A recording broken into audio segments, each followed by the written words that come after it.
Today is February 2nd, 2024. I am Gabriele Fellows with the Museums of Lake County, and this is an oral history interview with John Parker. John, thank you for being here today.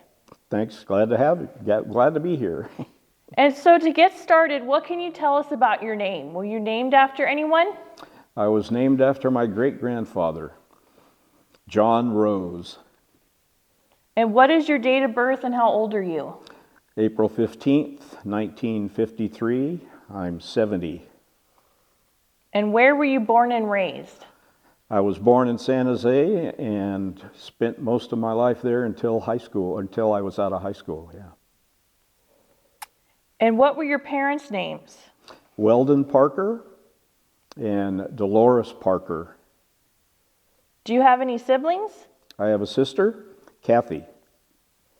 And who is the earliest ancestor you know about? Ooh, the oldest one that I know about. My wife did a background research on my mom's side of the family, and she found, what was that guy's name? Acer. Acer? And it was 1628. 1628, his name was Acer, and he actually was signed on to George Washington's boat that went across the Delaware. Oh, and where did your ancestors migrate from? England and Germany, pretty much, yeah. And describe the neighborhood or community you grew up in. I grew up in the Cambrian district in the Santa Clara Valley, and it was basically a suburban, middle-class neighborhood. And what did your father do for a living? My father had a PhD in education from Stanford University. He was a teacher. He taught education at San Jose State, and mostly science and outdoor education. Mm-hmm. So yeah, we were always out in the wilderness, discovering tide pools and stuff like that. And what did your mother work outside the home? Not much. She did spend a few years as a real estate agent. Okay. Yeah. And when did they get married? Ooh. Well, when did they get married?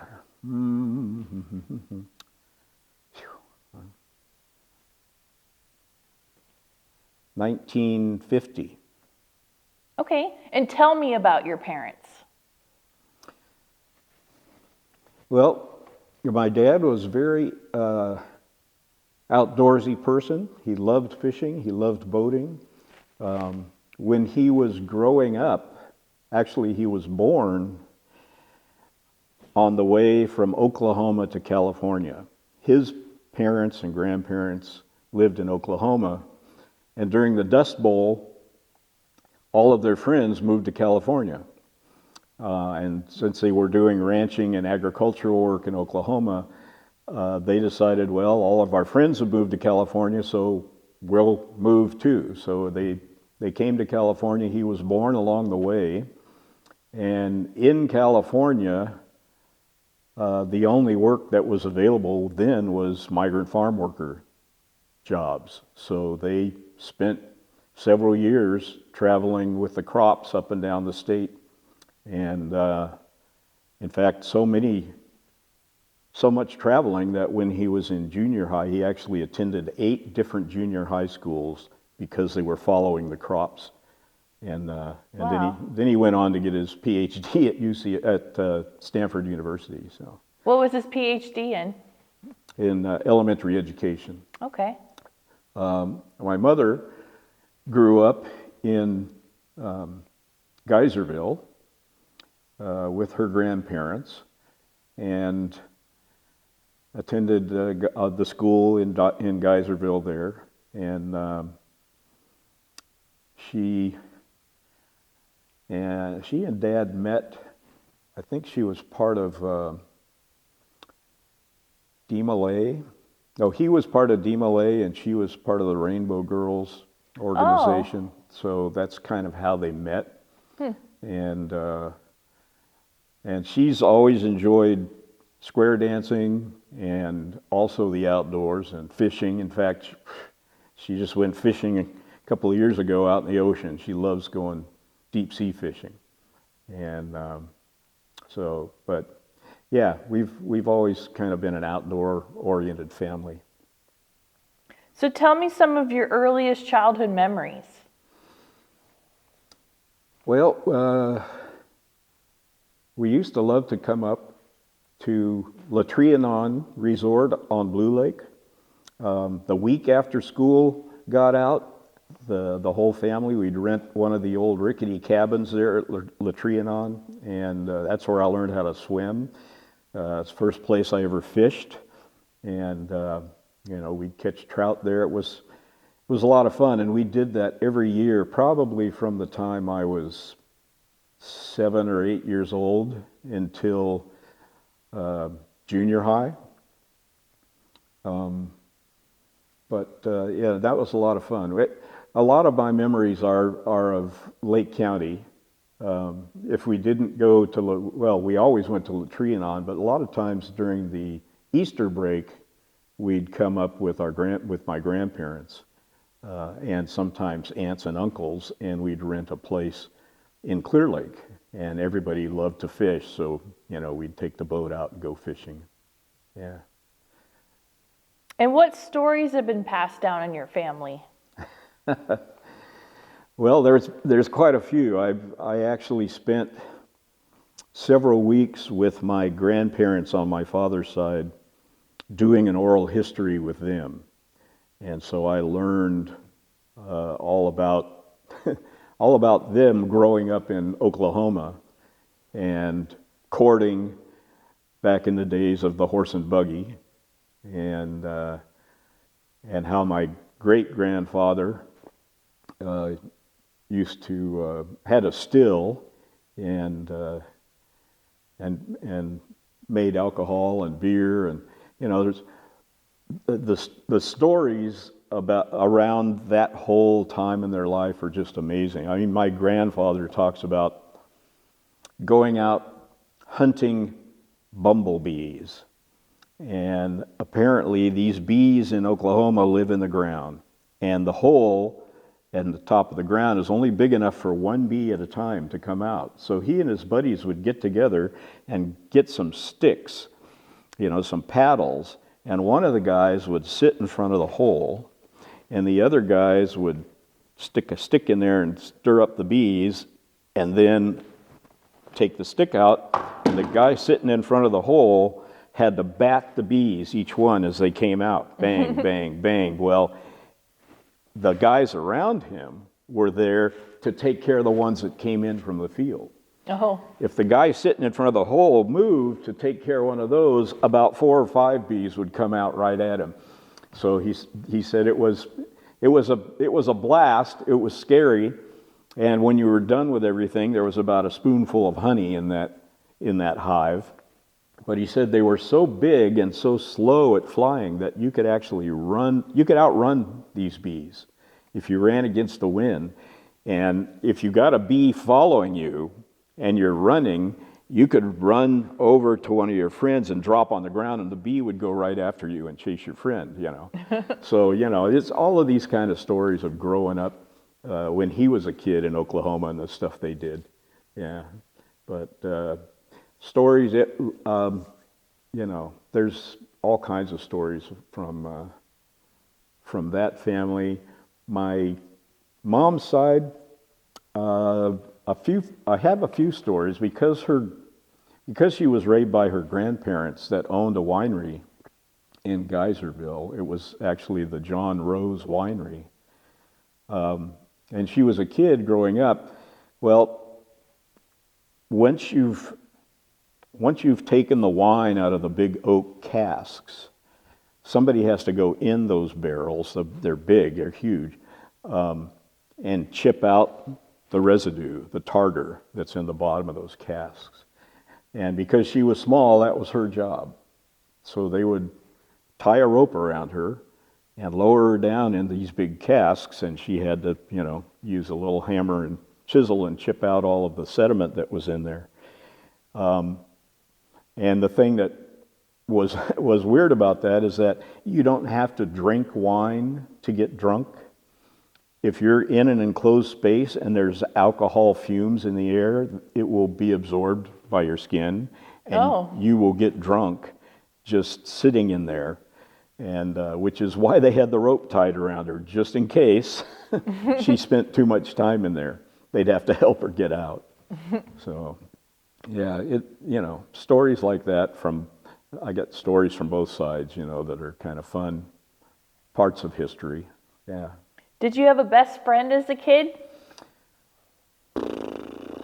Yeah, when I was in junior high and high school, I had a couple of buddies that we would hang around and do stuff. We loved to make little models, model planes, model cars, model boats, and then, that was fun. And I used to have model planes hanging from the ceiling in my bedroom. But then I thought, what would really be fun?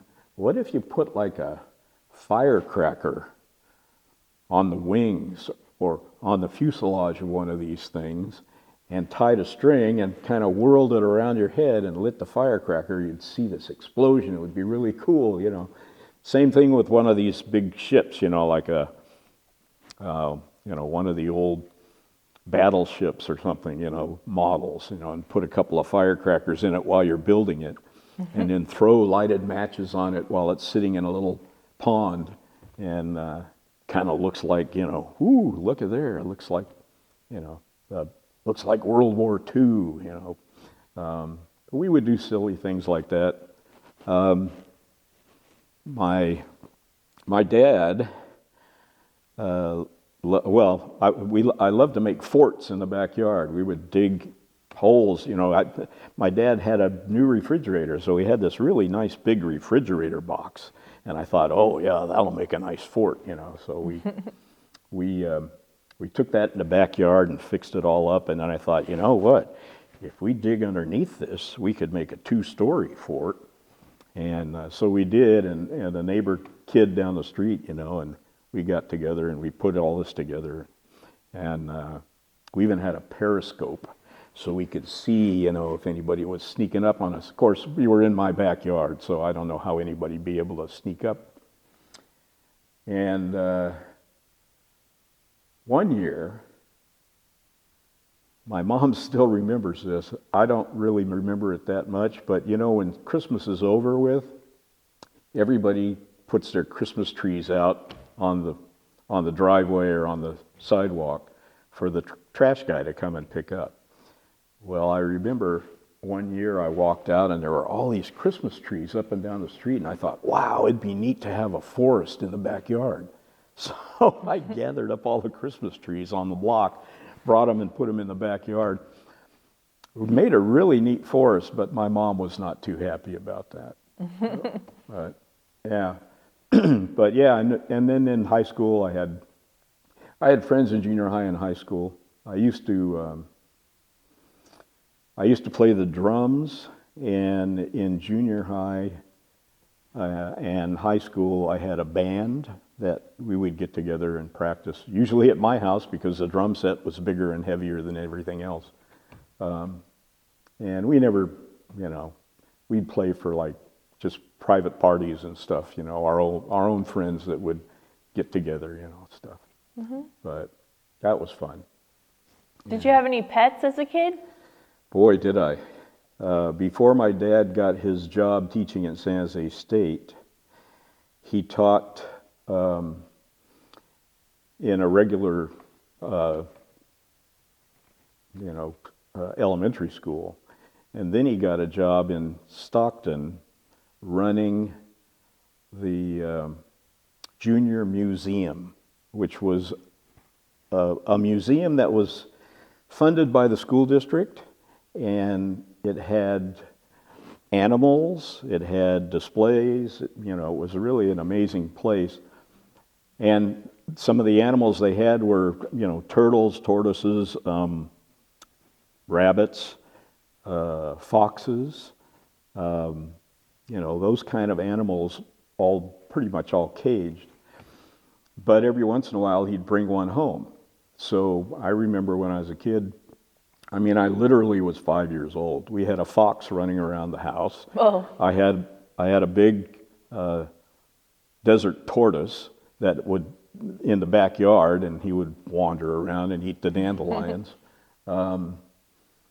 When I was in grade school, a friend of his had a live animal trap, and he ended up trapping a female skunk who was pregnant, and the skunk had babies in the trap. So when he went to investigate the trap, there's a skunk and all these babies, so small their eyes weren't even open yet. So we ended up getting one of those baby skunks and raised it. And literally, it would fit in the palm of your hand, and my mom would use a little doll baby bottle, to feed it. And so it grew up thinking we were its family. And so we had that for quite a while. It was a lot of fun. We'd bring it to Blue Lake, and it would walk on a leash. You could walk it around. Of course, all the other cats and dogs would scatter as soon as they saw a skunk coming along. Did you ever get sprayed? I never did. No, my sister did. Oh. She was, I don't know. She was probably 5 or 6 years old, and she decided she wanted to play mama and baby with the skunk. So she was holding the skunk up to her shoulder and burping it like a baby, and it wasn't too happy about that, and it sprayed her. Oh, no. And we basically had to leave the house for a week. We gave her baths and tomato juice and everything, Eventually the smell went away, but for like 2 years, every time she washed her hair, the smell would come back. Oh, no. So we took the skunk to a veterinarian to have it defumigated, and the vet took the skunk out in the middle of a big open field to do the operation because he didn't want to accidentally have a problem in his office. But Tinkerbell was the skunk's name. And cute. They were amazing animals. She went to the bathroom in a kitty litter box. Whoa. Because skunks are nighttime animals, she spent most of the daytime sleeping on the fireplace mantle, or just on the bottom of the fireplace. And then in the evening, she'd be wandering around the house and getting in trouble and stuff. So yeah, it was a lot of fun. What was your favorite subject in high school?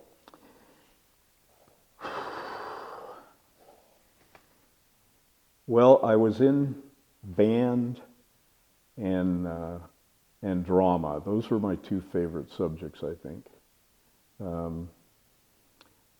Ever since fourth grade, I played an instrument. I started out with the clarinet, spent 9 years playing the clarinet, and then when I got to junior high, I took on the piano and the drums. So when I got into high school, I was part of the band, I was part of the orchestra, I was part of the marching band.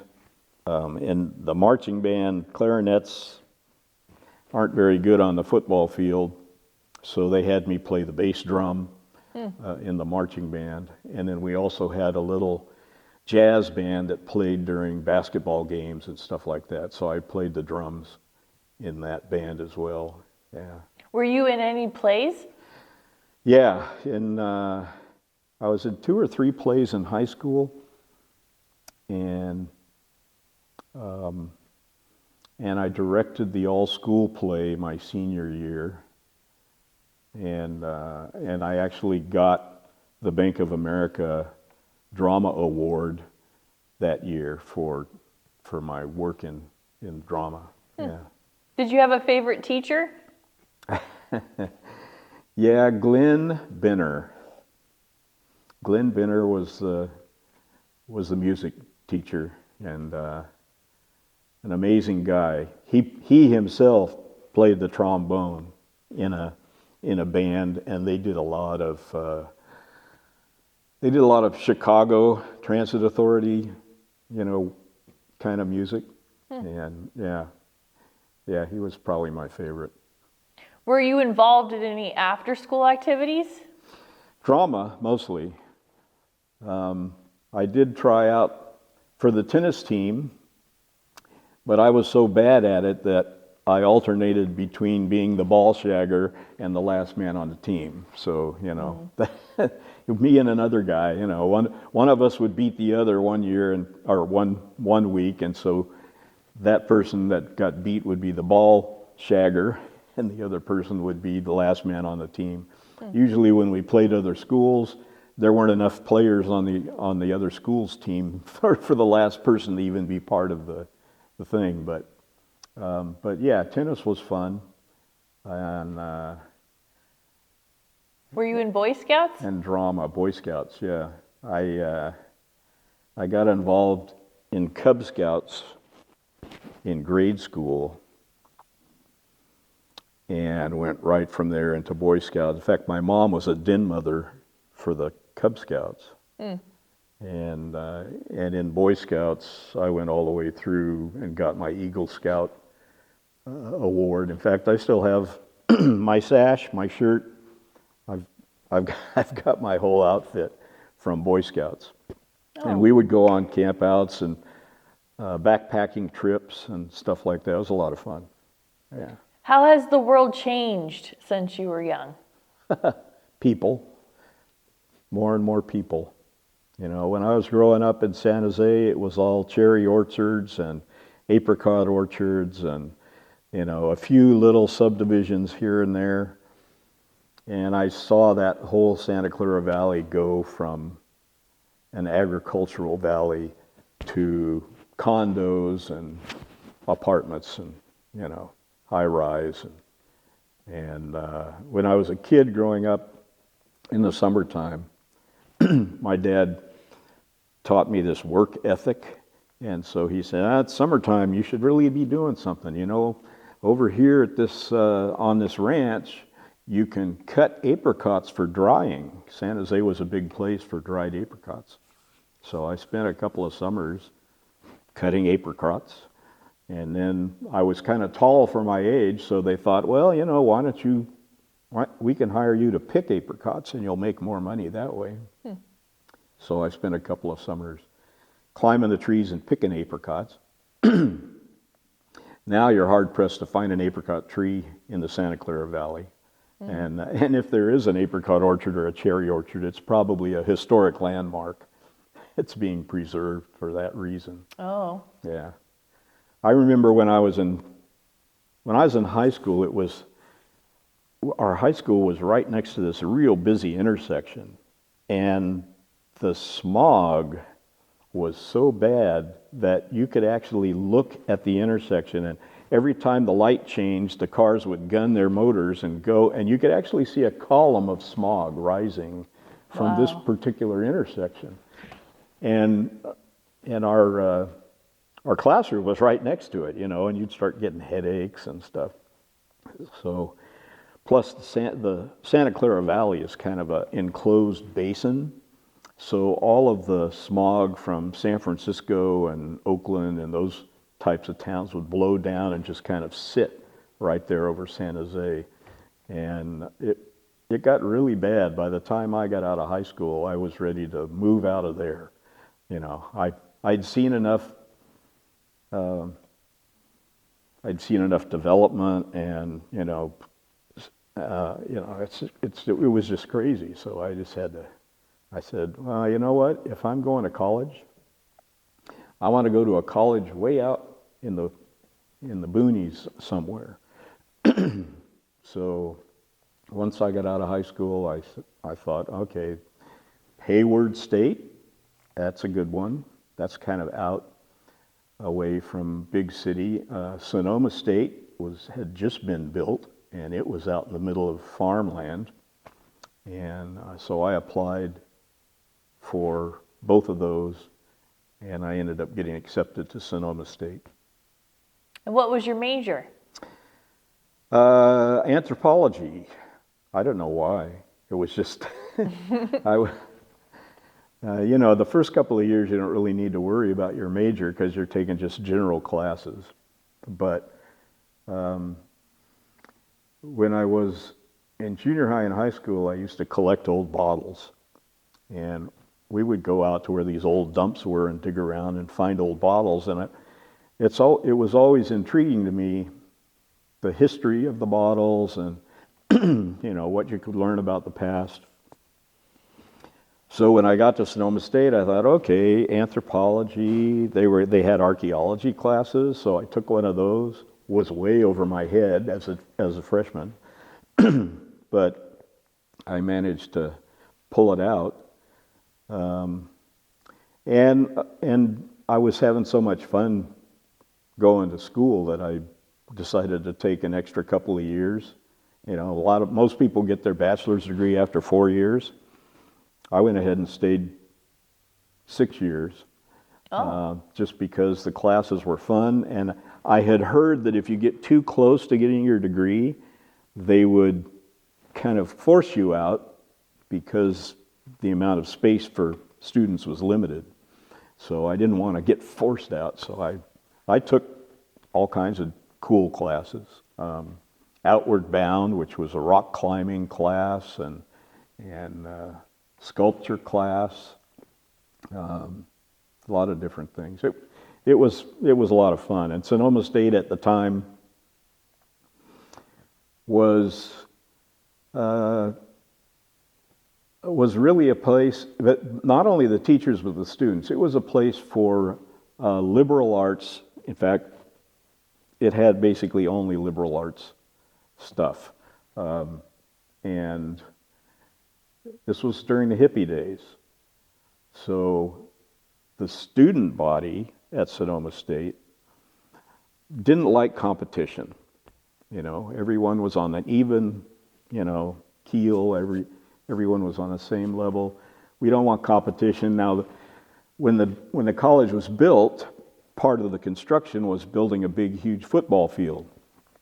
Well, the student body decided we don't really want to have to support a football team, so we'll use the football field for rock concerts. Oh. So when I was going to Sonoma State, we had rock concerts on the football field. A couple of days a week during the lunch period, there was a band playing in the quad.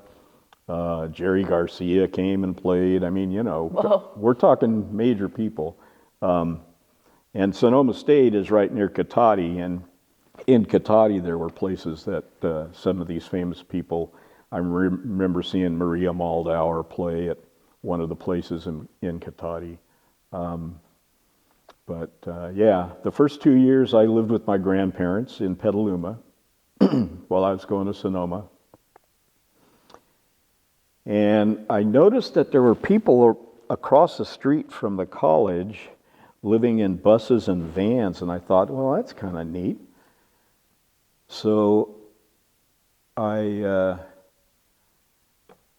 found an old 1949 school bus, just a half-size school bus, that a migrant farm worker was selling, and I bought it.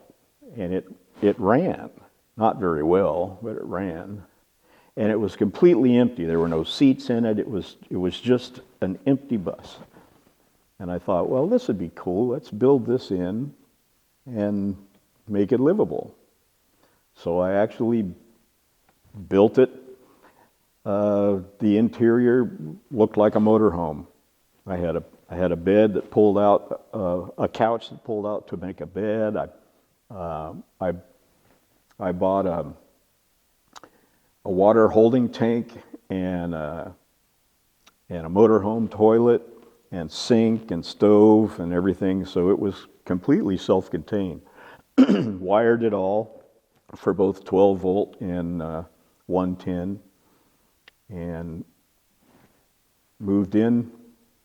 There was a guy that built a trailer park right across the street from Sonoma State.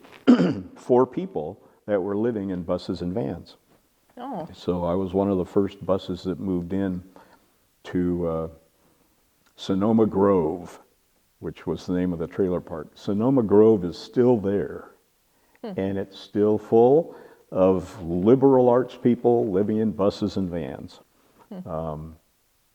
My school bus was named Bozodum, which there was a group called Fire Sign Theater that started as a radio group down in Los Angeles, and then they did several albums, and one of their albums was called, one of their albums had a thing on it called "I Think We're All Bozos on This Bus," and so that's why I decided on the name plate on the front of the bus it said Bozodum. And back in those days there was a trailer company called Aristocrat Trailers, and they had a neat little logo that said, "You're following an aristocrat." That would be on the back of all their trailers. So I got one of those and put it on the back of the bus. The bus was red, white, and blue. The body was blue. The top was white. The grill and the wheels were red. And the windows, the first two windows were blue with white stars, and the rest of the windows were red and white stripes. So it looked like a giant flag going down the highway. And it didn't spend much time on the road. I was living in it mostly in that trailer park most of the time. We did take a couple of trips with it, but yeah. At the time I went to Sonoma State, my girlfriend from high school went to UC Santa Barbara, and we were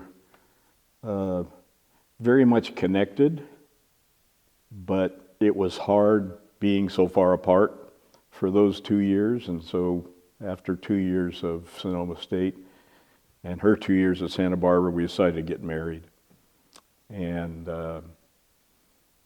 she transferred to Sonoma State, where she took linguistic studies, and I continued with anthropology. Together, we bought this old school bus and built it in like a motorhome, and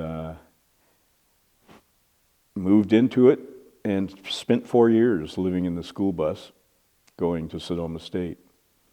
In fact, my daughter, Amber, was conceived in that school bus and owned the school bus until just a couple of years ago.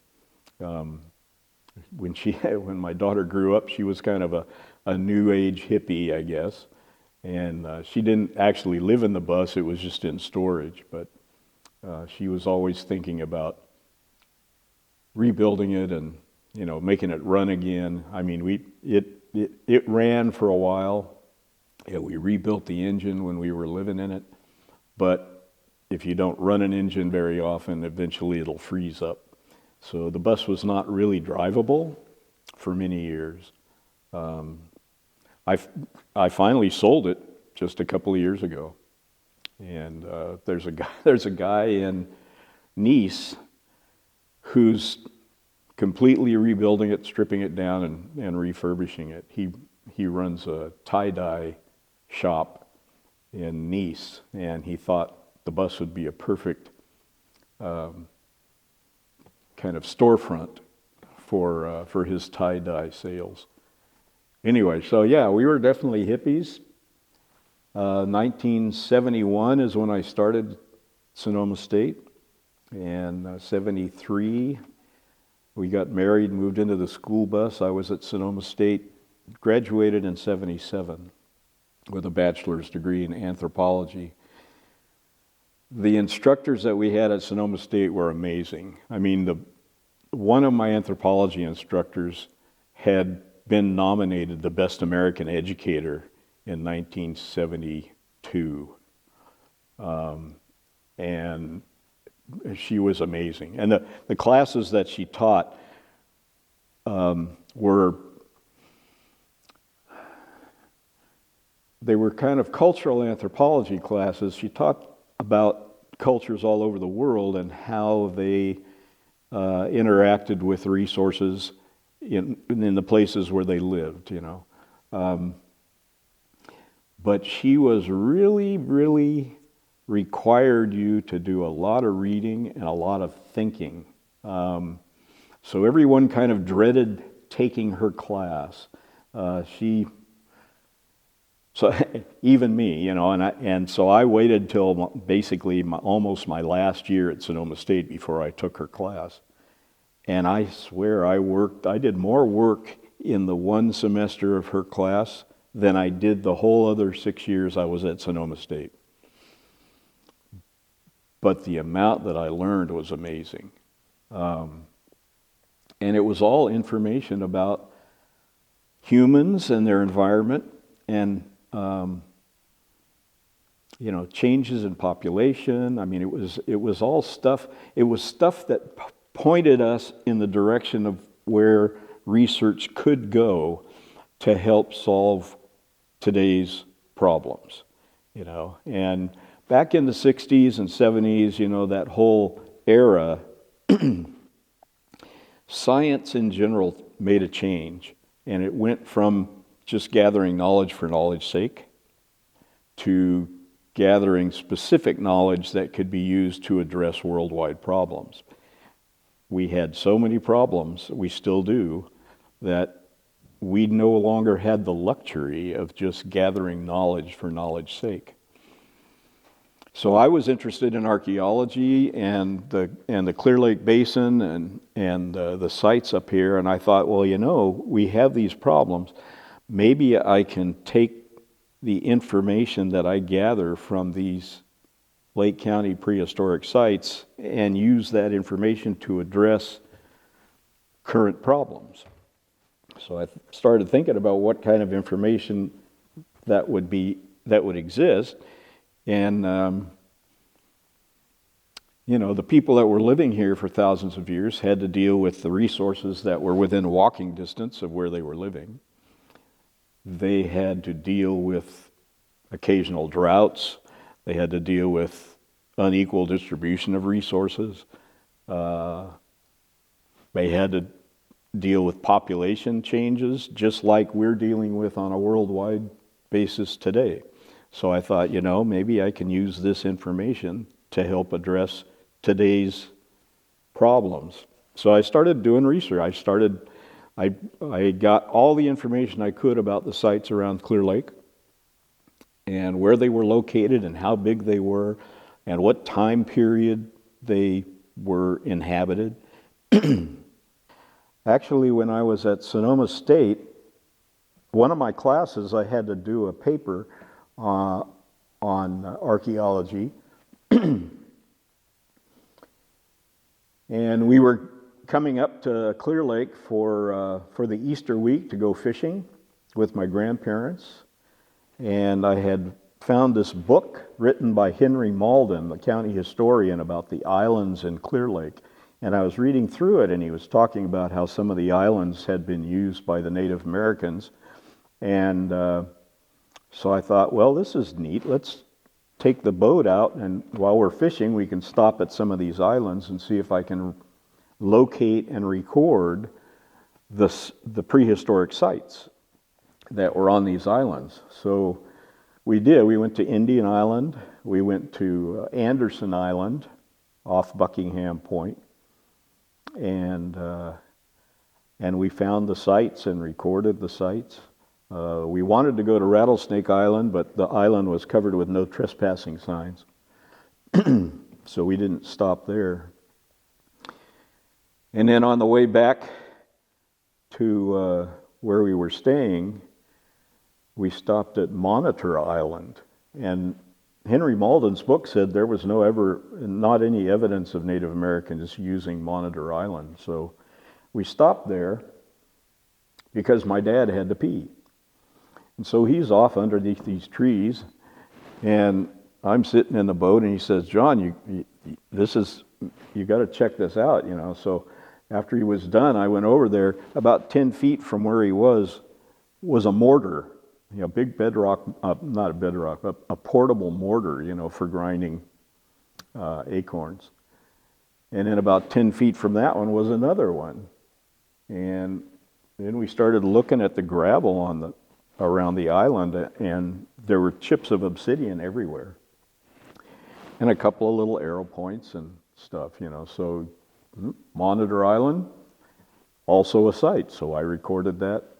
And that was my first class paper at Sonoma State, I think. But that got me interested in Lake County archaeology, Lake County prehistory. And having grown up in San Jose and seeing it go from an agricultural community to overpopulated, I thought, you know what? We have a real problem worldwide with population. And there must be some way that we can address that problem using information from the past. So that's when I started thinking about, okay, there's these sites in the Clear Lake Basin. They were inhabited for thousands of years. How did these people deal with population change, resources, that kind of stuff, And as I'm taking classes and learning about human populations and movement of populations and humans and resource interaction, I started forming in my head an idea that I could actually use the prehistoric site information in Lake County to kind of figure out what changes in the population occurred here. And if we can learn how people dealt with population changes in a small area like this, that information could be applied to the world at large. And if you think about it, basically all of the world problems we're dealing with are based on overpopulation. The overexploitation of resources, damaging the Earth's environment, wars and famine, and all of this stuff has to do with the fact that there's too many people and either not enough food or the unequal distribution of food. And my professor at Sonoma State, Dr. Dave Fredrickson, said, the work that you're doing is PhD material. You should probably sign up for graduate school and work on an advanced degree, And I wasn't really interested in a PhD, but, I figured, okay. I went ahead and, applied to UC Davis for their PhD program. And I got to UC Davis with my own research project in hand, and the professors were not that interested in working with me because they wanted their students to work on projects that they could publish.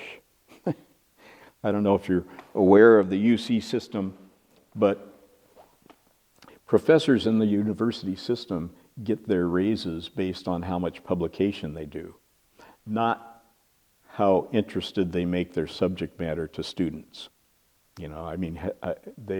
It's not how many students are in their program or how interested the students are in what they're teaching, it's how much publications they do. So what they try to do is get the graduate students to do the research that they can then publish. I already had my research project in mind and had already done it, 2 or 3 years of work on it. So I was not high on their list of for a student. The other thing when I was at UC Davis is that's the time when I first started working in Lake County. Let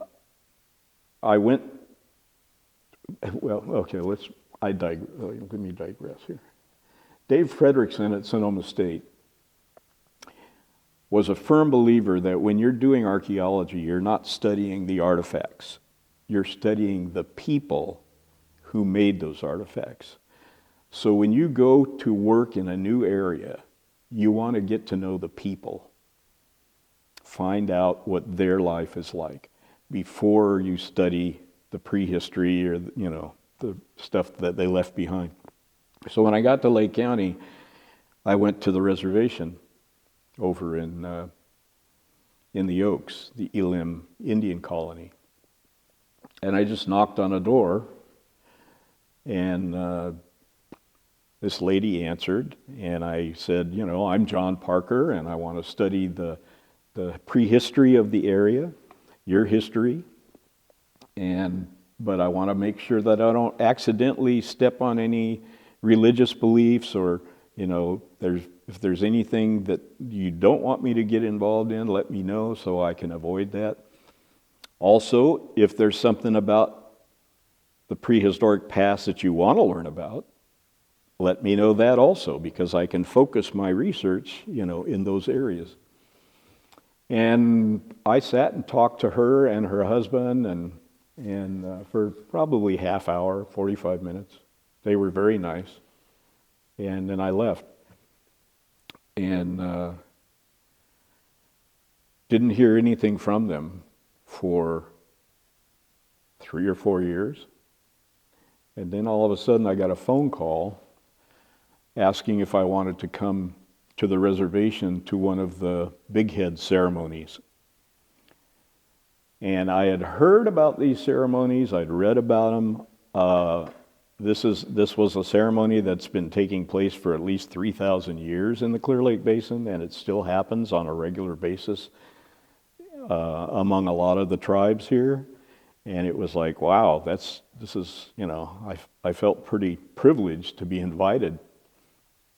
It turns out that they listened and they heard me when I first met them, but they've been lied to by so many Caucasian people for so many years that they're not going to trust anybody.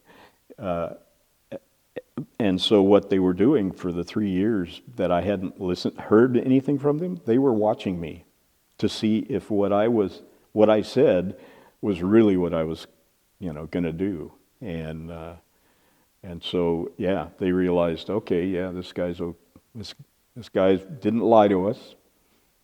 He really is concerned about our resources and that sort of thing. So they invited me to the Big Head ceremony. There were probably 4 or 5 other non-native people at the ceremony, but they all left around midnight. The ceremonies go from sundown to sunup. It's an all-night thing with dancers and dancing and singing and stuff.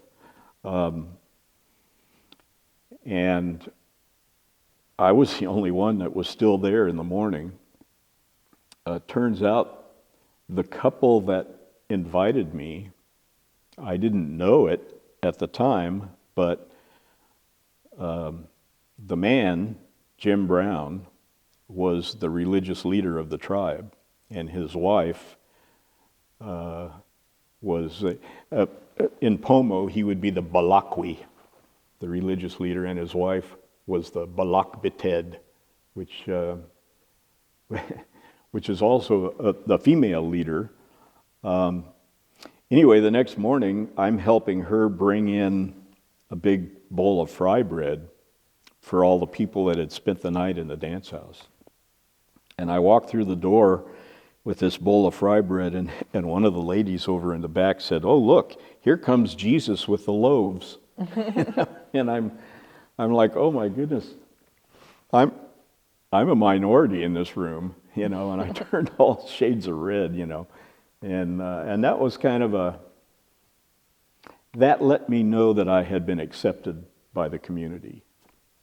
That's one of the ways that they express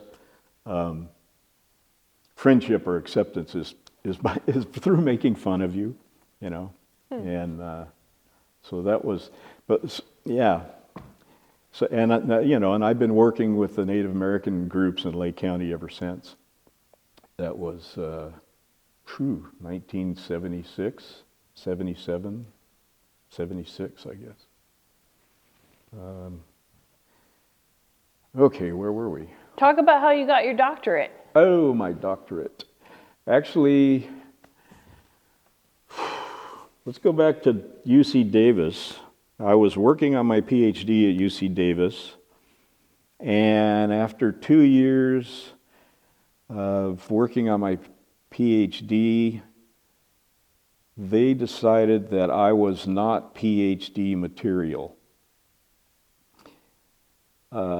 The reason I was talking about the Native American community is that when I was at Davis, I would do displays in the hallways. They had these glass display cases in the hallways. I would do displays on Native American culture and contemporary Native American culture. And the professors there, as far as they were concerned, all the Native Americans were dead. And they didn't want these Native people looking over their shoulders saying, oh no, we used that tool for something else. We didn't use it for... So that was another strike against me. I had the strike against me because I had my own research project already. A strike against me because they didn't see working with Native Americans as anything that was important. And I was doing public awareness archaeology. These displays, and I was actually writing articles for the local newspaper, and they didn't see any value to public awareness archaeology. If you weren't buried in some esoteric research project, you were not PhD material. So after 2 years, they gave me my master's degree and said, bye-bye. You're not PhD material. I wasn't that excited about getting a PhD anyway, so I just came back up to Lake County and continued my research. And one of my classmates from Sonoma State had gone on to UCLA, and he was working on his PhD dissertation. And his research involved doing an excavation on one of the Lake County sites. So he hired me to run his excavation crew at this site. And he and his professor came up during the project. And, during the week that we were working on the site, his professor said, why don't you come down to UCLA? And, my experience at Davis was not a very good one. So I thought, well, I'm not really interested in doing this. So I asked him, what kind of hoops would I have to jump through? And he said, we'll accept your master's from Davis. You just got to do a couple of years of classes and write your dissertation. So everything. So I went ahead and went down to UCLA. This guy, this fellow that invited me, was the head of the archaeology program at UCLA. His name was Rainer Berger, and he actually ran the carbon-14 lab on the UCLA campus, in addition to being the head of the archaeology program. In 1985, I went off to UCLA. But I had done so much stuff here before UCLA. In 1971, the first year I was at Sonoma State, I recorded my first archaeological site in Lake County, right across Cache Creek from where my parents had purchased a retirement home that they were going to retire in. And up and down Cache Creek, I ended up recording 3 or 4 sites. By 1976, I was very much into my research, and I wrote to the landowner of the land across Cache Creek from my parents' place and asked permission to walk his property and record the archaeological sites that were there. This was the Anderson Ranch and Anderson Marsh. And so I got a letter of permission from the landowner and started walking and recording sites on the property. And then Sonoma State, where I was still, my last year at Sonoma State, I was living in Lake County at the house that my parents had bought across from Anderson Marsh. And Sonoma State got a contract with the Corps of Engineers to do an archaeological study of Cache Creek as it left Clear Lake down to the dam. Since I was living right there and was a student at Sonoma State, they put me in charge of the field crew. So I actually got paid to walk around and record the sites up and down Cache Creek and Anderson Marsh. The next year, the owner of Anderson Marsh wanted to drain the marsh and plant it with corn, rebuild the levees, and he applied for a permit from the Department of Fish and Game to do this, and the Department of Fish and Game said, no, you can't, because the marsh is considered a navigable waterway, and it's part of the public trust use. And the public trust law says you might own this property that's underwater, but you can only use it in a way that's compatible with the public trust use. So if you own, out under Clear Lake and it's navigable, if a boat can be on there, then you can't do anything to it to endanger, harm, or remove that possibility of boats and the public being able to use it. It's kind of like the shoreline along the coast, up to high water. Mm-hmm. It's public trust land. You may own a piece of the coast, but you can't prevent people from walking on between low tide and high tide. Anyway, there were several cases that were brought against the state of California. The owner of Anderson Marsh sued the state of California for not allowing him to drain the marsh. And there were other cases around the state that were similar, so they all got put together and sent to the state attorney general's office to be tried at the same time, to determine whether on lakes and rivers in California, between high and low water, is it considered public trust, or is it private land that you can do anything you want to, within reason? The state attorney general's office wanted to know about all the archaeological sites around Anderson Marsh. So the state attorney general's office hired Sonoma State to do an archaeological evaluation of Anderson Marsh. I was living right there, so I was put in charge of that team also. And that's when we really recorded all the archaeological sites in Anderson Marsh and on the Anderson Ranch. So talk about Anderson Marsh and what you accomplished. Anderson Marsh, it was 6 years of hard work. But the Corps of Engineers had a plan to pipe more Northern California water to Southern California. And in order to do that, they needed to take water out of the Sacramento River and put it and run it through canals around the delta and drop the water off right in front of the pumping system to the peripheral canal, the big water canal that takes Northern California water south. But in order to do that, they needed to replace the water that was being taken out of the Sacramento River somehow. It turns out their plan was to pipe the Eel River through the mountains to Middle Creek so that the Eel River would flow through Clear Lake, and the outlet channel to Clear Lake, Cache Creek, ends up dumping into the Sacramento River north of Sacramento. So that would be the perfect way to replace the water that was being taken out of the Sacramento River and transported to Southern California.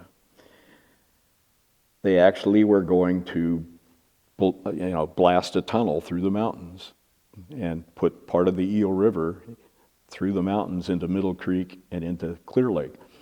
The trouble is the outflow channel, Cache Creek, flowing out of Clear Lake, is very restricted.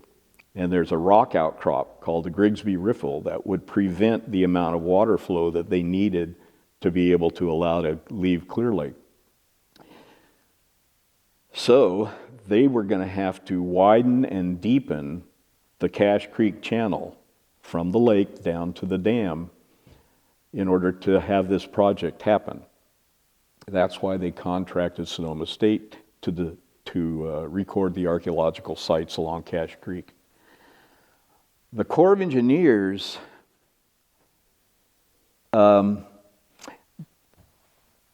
needed to have the local community pay for some of this project. It's like a cost sharing thing.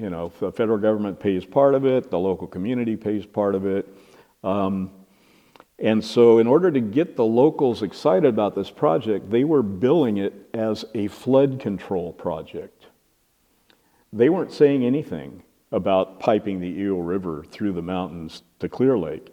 They were just talking about the outflow channel and how they were going to widen and deepen it to solve the flooding problem on Clear Lake. Well, those of you that have lived here all your life realize there really isn't a flooding problem on Clear Lake. It's a natural lake that has high and low water levels, and as long as you don't build within the high water, within the floodplain, you're fine. There's no flooding problem on Clear Lake. But they put together some information about, every year this much damage is done by flooding on Clear Lake, and they have to prove a cost-benefit ratio for all of their projects. So they made up how many years Clear Lake flooded and how much damage that would do to houses and all these things. And they used that as their cost-benefit ratio to justify the widening and deepening of the Cache Creek outflow channel. Anyways, I was involved in recording all the archaeological sites along Cache Creek and in Anderson Marsh, and I thought, there are so many sites here. All of the team members on my crew, we were all amazed. I mean, there was one site for every 20 acres of land. It was the highest density of archaeological sites we'd seen anywhere, and I thought, these sites deserve recognition as an important archaeological district.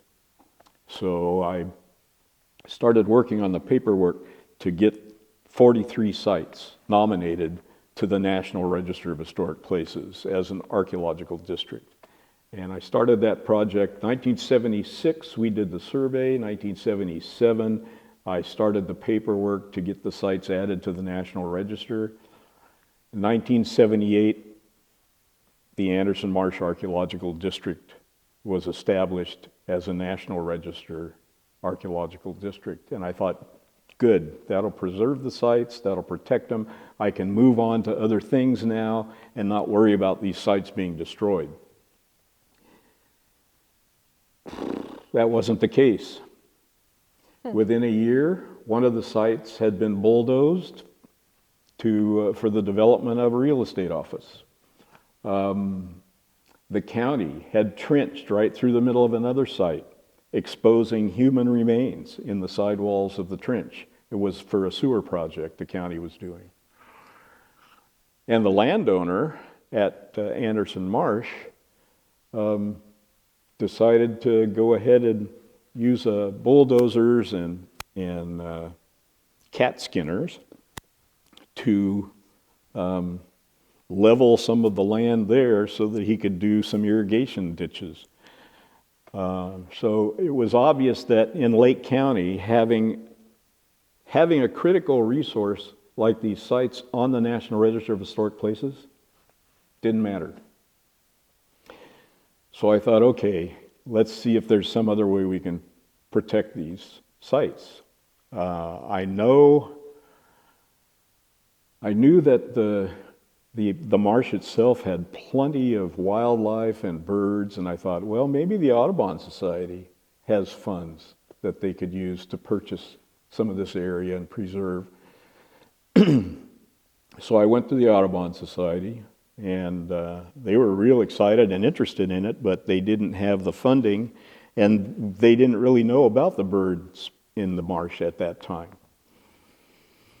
So then I went to the Nature Conservancy, hoping maybe they'd be interested. They really weren't interested in archaeological sites, so they didn't jump at it. So as I was trying to find some way to preserve these resources, a buddy of mine in the State Office of Historic Preservation said, you know, state parks has a new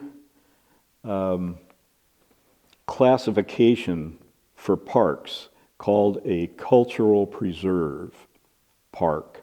Initially I didn't want to go to state parks because state parks does not have a good reputation when it comes to preserving archaeological sites. They build campgrounds on them, they build bathrooms on them, they build parking lots on them. They were more interested in income from camping than they were in preserving those resources.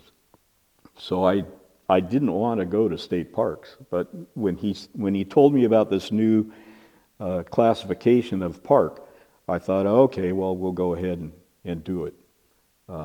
So in, I don't know, I think it was 1978, I made a presentation to the State Park Commission recommending that these archaeological sites be purchased as a new state park. It turns out the State Park Commission had sponsored a bond act to go to the California voters because state parks needed more money. And part of the bond act was to pay for new park acquisitions.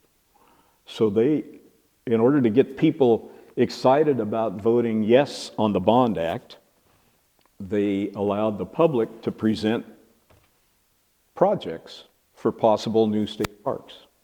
And that's how I ended up presenting the Anderson Marsh project. It was part of that public awareness for the bond act.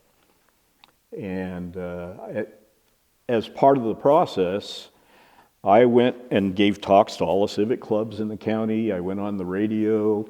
I went and I got the Sacramento television stations to come up. I gave boat tours to Fish and Game representatives and state park representatives and legislative representatives from Sacramento. So I was trying to increase the public awareness and the political awareness of these resources and how important they were. And so it got added to the list. And it was, I don't know, number 150 out of 200 possible new state parks that were made part of this bond act. And so a friend of mine at the Office of Historic Preservation said, well, you're on the list, but because you're so far down on the list, it'll probably be 10 or 15 years before the funding actually comes through. Meanwhile, the publicity about having Anderson Marsh put on this possible new state park list had an interesting reaction from people up here. Some people were really into it.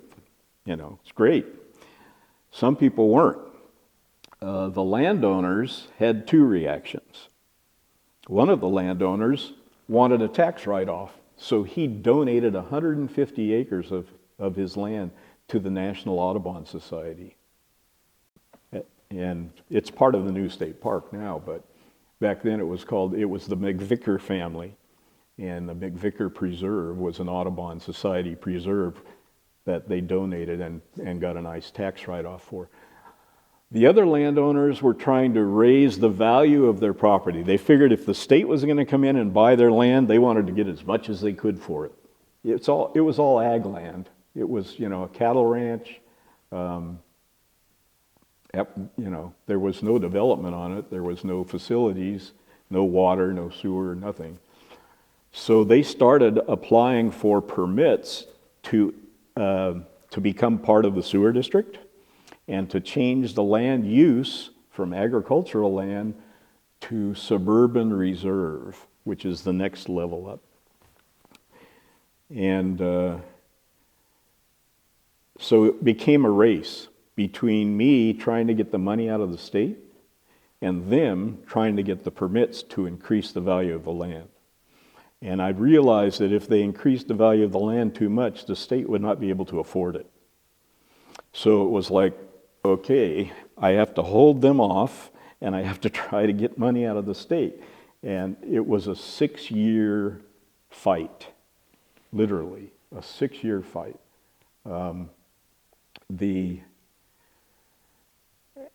And I learned a lot about the not so pretty underbelly of Lake County politics. And I learned a lot about state politics. In order for Anderson Marsh to be acquired, people lost their jobs. 2 people died. I lost the ability to ever be a state park archaeologist, which was a job that I was hoping I'd be able to get.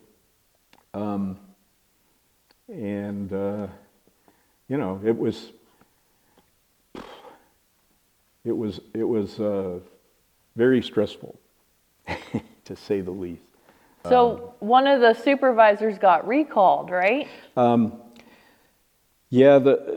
we were trying to get the state to buy Anderson Marsh, and the landowners, some of them wanted to increase the value of their property. One of the pieces of property let me start over. When the landowners were trying to increase the value of their property, they were applying for permits to change the land use designation of the property. One of the properties, they tried to get the sewer district to extend into that property so it could be developed. The title company that held title to one of these properties was owned by one of the county supervisors and another person. And that county supervisor was actually presenting the resolutions at the Board of Supervisors chambers to increase, to change the land use status of the property, to increase its value. Well, that's against the Fair Political Practices laws.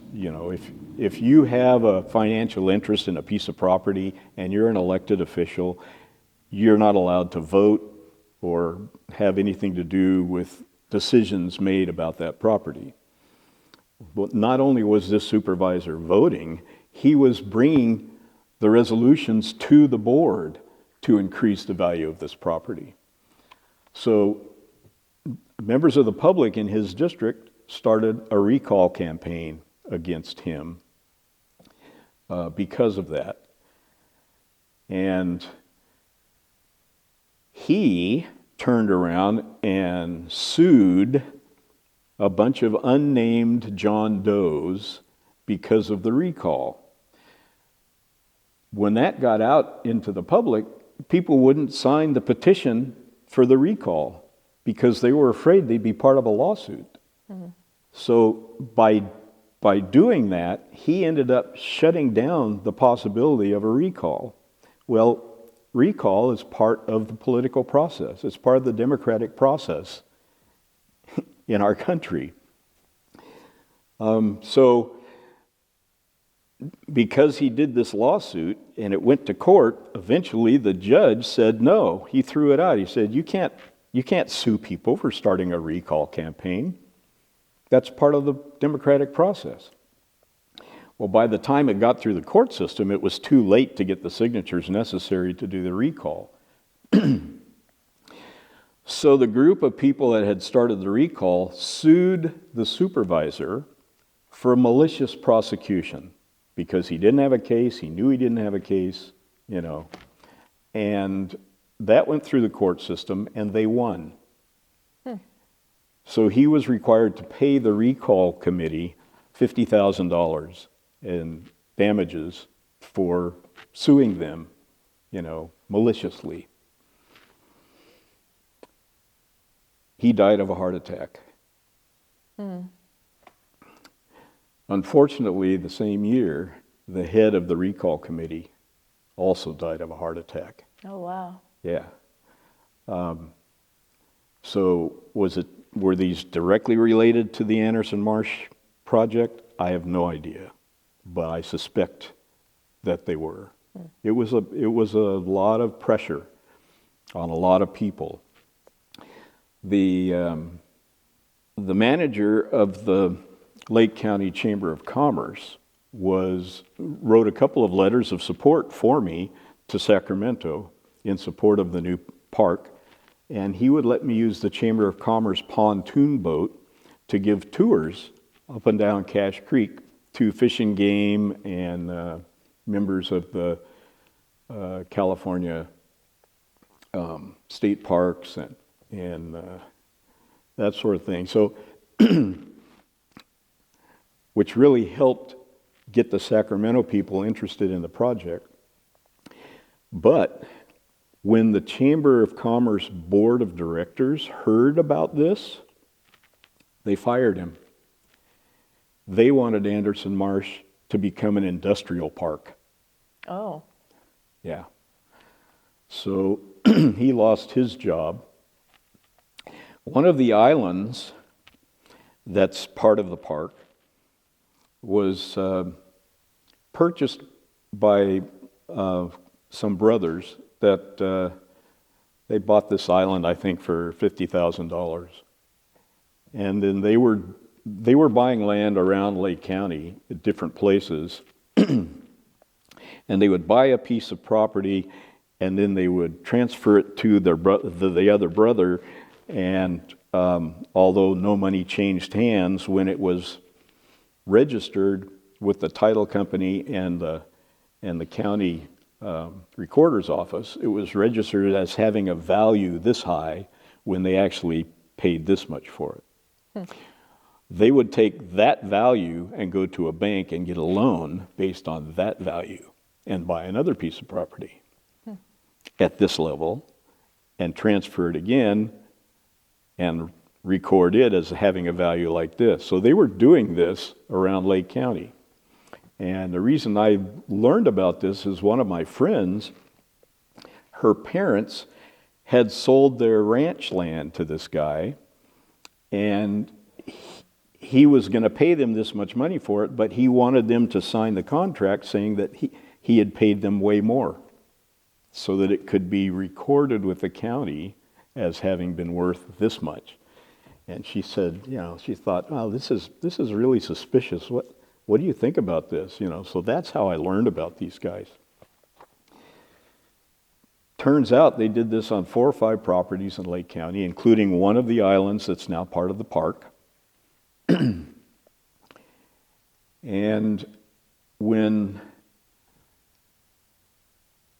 the state came along to buy that island, they offered this guy what the island was worth. By this time, those brothers had sold it to a Chinese developer that lived in New York. It started at $50,000. I think they sold it for $1.5 million.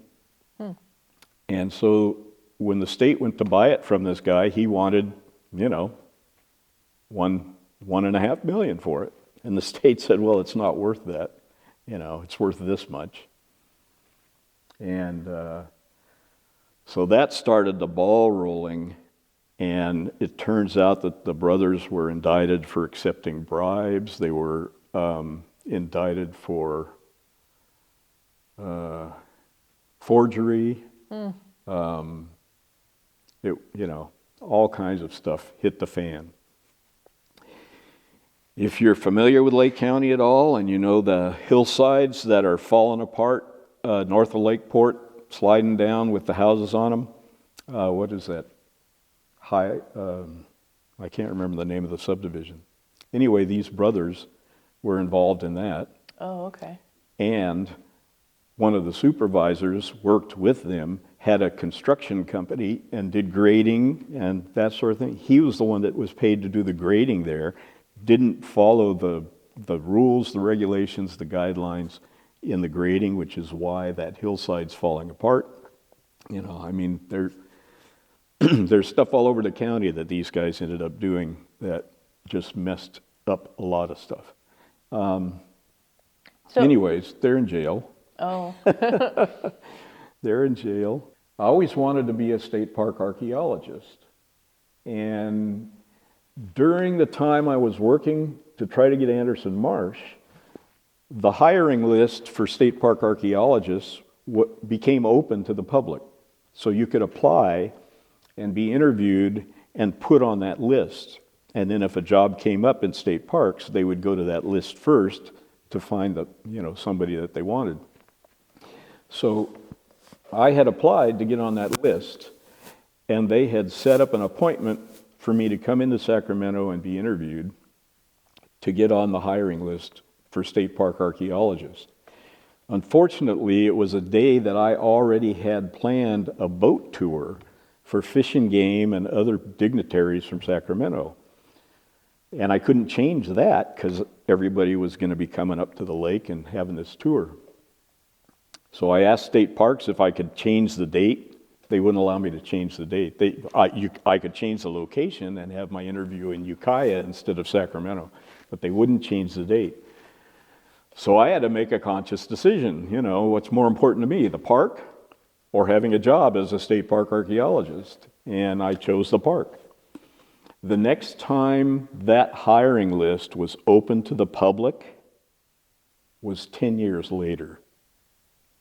So I couldn't even get on the hiring list, to be a state park archaeologist. Mm-hmm. And actually 10 years later, I did get on the hiring list, and I was number 2 on the list. But that's a whole nother story. But I'm not a state park archaeologist, and I can't be a state park archaeologist, but that's a whole nother story. So Anderson Marsh is open to the public. Anderson Marsh, yes. Finally, in this competition between the landowners to increasing the value of their property and me trying to get the money out of the state, it didn't look like it was going to happen in time. So I called my assemblyman in Sacramento for our district. Assemblyman Doug Bosco was our assemblyman at the time. And I explained the problem. He had already had some of his staff come up and take a tour of the park, so they knew what it was like. And he was excited about this particular purchase of a park. So I said, can we have a meeting? So I drove to Sacramento and met with Doug Bosco. And I laid out the problem, that these guys want to increase the value of it, and they're going to increase it so high the state won't be able to afford it. Is there anything we can do about this? And Doug Bosco said, well, maybe, just a minute. And he grabs his phone and he calls the head of the state park system, a fellow by the name of Pete Dangerman. And he says, Pete, you know that Anderson Marsh project that's number 150 on this list of possible new state parks? Is there any way we can move that up on the list a little bit? And they talked for a little while, and a week later, Anderson Marsh was number 2 on the list. Wow.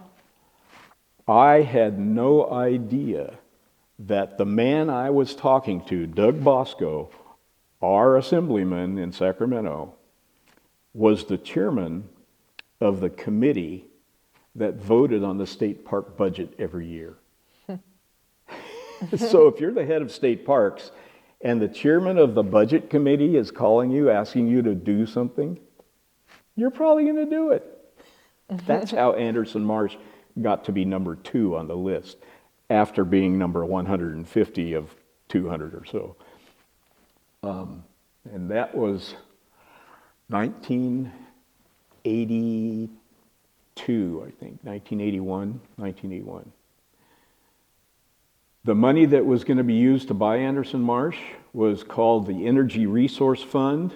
The geothermal developers up here in the mountains, they pay an annual tax for that, and it goes into a fund called the Energy Resource Fund. And that fund is used to offset the damages that they do to the environment in California in general. So that fund is used for things like purchasing new state parks and stuff like that. So they had decided they were going to take the money from the Energy Resource Fund. It was going to cost $2 million to buy Anderson Marsh. And it was put into the state budget, 1981. In 1982, before it was spent, the state went bankrupt. Oh. Yeah. So the money was no longer available. It had to be used in the general fund, and Anderson Marsh was not going to be purchased. So it was, oh, we're excited. Oh, no. Anyway, the next year, our assemblyman, Doug Bosco, reapplied for funds from a different source and managed to get it. It was not easy, in fact, when they were having their committee meeting on the state budget in 1982, I drove down to Sacramento to sit in on that committee meeting. The public can sit in on any of these things. And I was down there 8 o'clock in the morning, and legislators came and went, all, supporting their own individual projects, trying to get the budget committee to agree and put their projects in the budget. And I just sat in the back and watched and listened, and I figured, okay, here's this list of projects. Eventually, they're going to get around to bringing it up for a vote and vote on it. And they didn't. And the day went on, and lunch break, and they went on, and dinner break. And finally, about 7 o'clock in the evening, Doug Bosco, the head of the committee, said, you know what? There's only a few things left on this agenda. Why don't we go ahead and pass these based on how the Senate had already voted on them? Well, the Senate had already agreed that Anderson Marsh was going to be purchased. So everybody was so tired, everybody said, okay, yep, we vote on it. Okay, everything's passed. I had no idea what was going on. I'm not a political person, but it turns out one of the people on that committee did not want Anderson Marsh bought as a state park. And my assemblyman was waiting for that person to go to the bathroom or leave the room somehow before he was going to bring it up for the vote. And the guy never left. So at the end, everybody was so tired, he just said, okay, the rest of the stuff on the list here, let's just vote the same way the Senate did. So it got passed that way. 1983. Between 1982 and 1983, the landowners had increased the value of the land from $2 million to $3.1 million, which is what the state had to pay for Anderson Marsh. Oh, okay. $3.1 million. They purchased it in 1983, and everybody was all excited, and we had a big, huge dedication ceremony. I think 3,000 or 4,000 people showed up. We had the Native Americans did a dedication prayer at the opening ceremony, and we had a stagecoach that would take people back and forth through the park up to where the archaeological sites were. We had people stationed in different places, to explain, what was going on.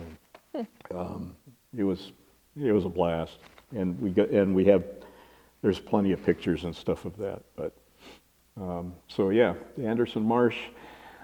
The thing about having those sites on the National Register is that kind of put a cork on the Corps of Engineers widening and deepening project for Cache Creek.